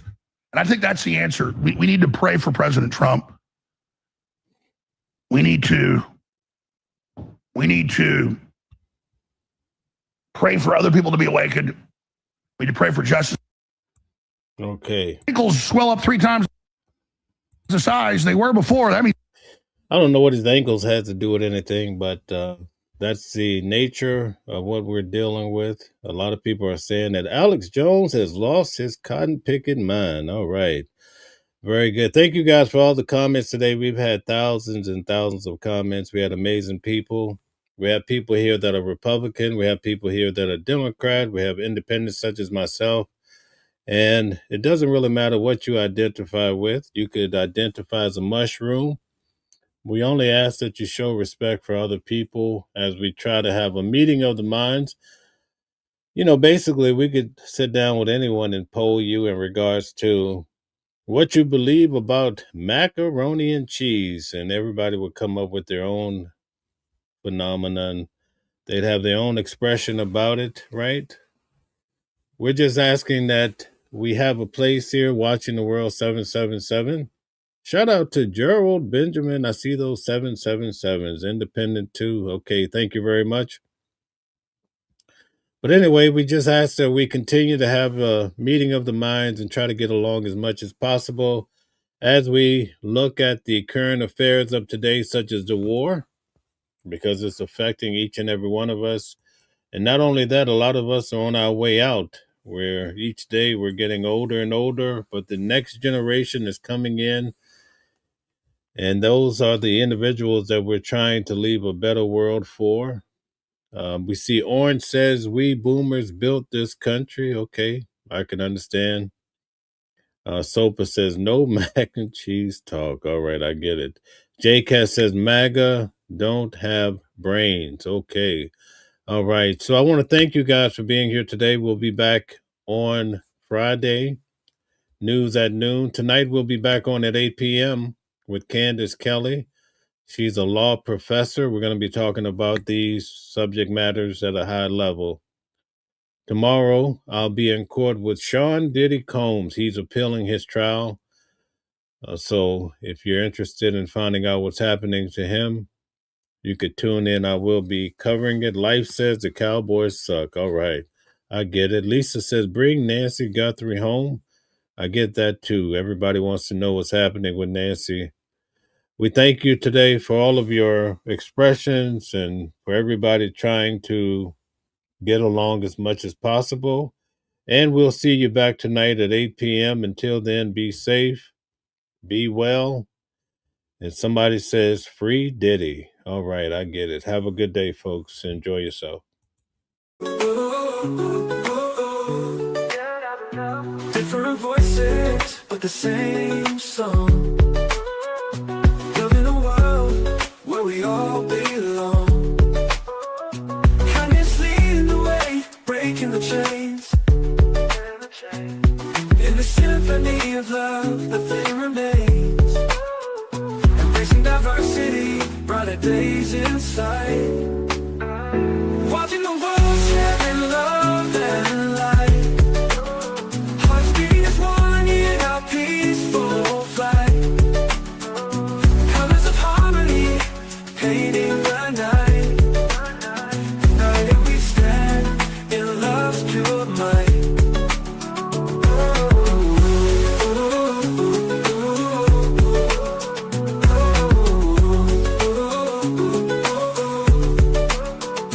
Watching the world sharing love and light. Hearts beating as one in our peaceful flight.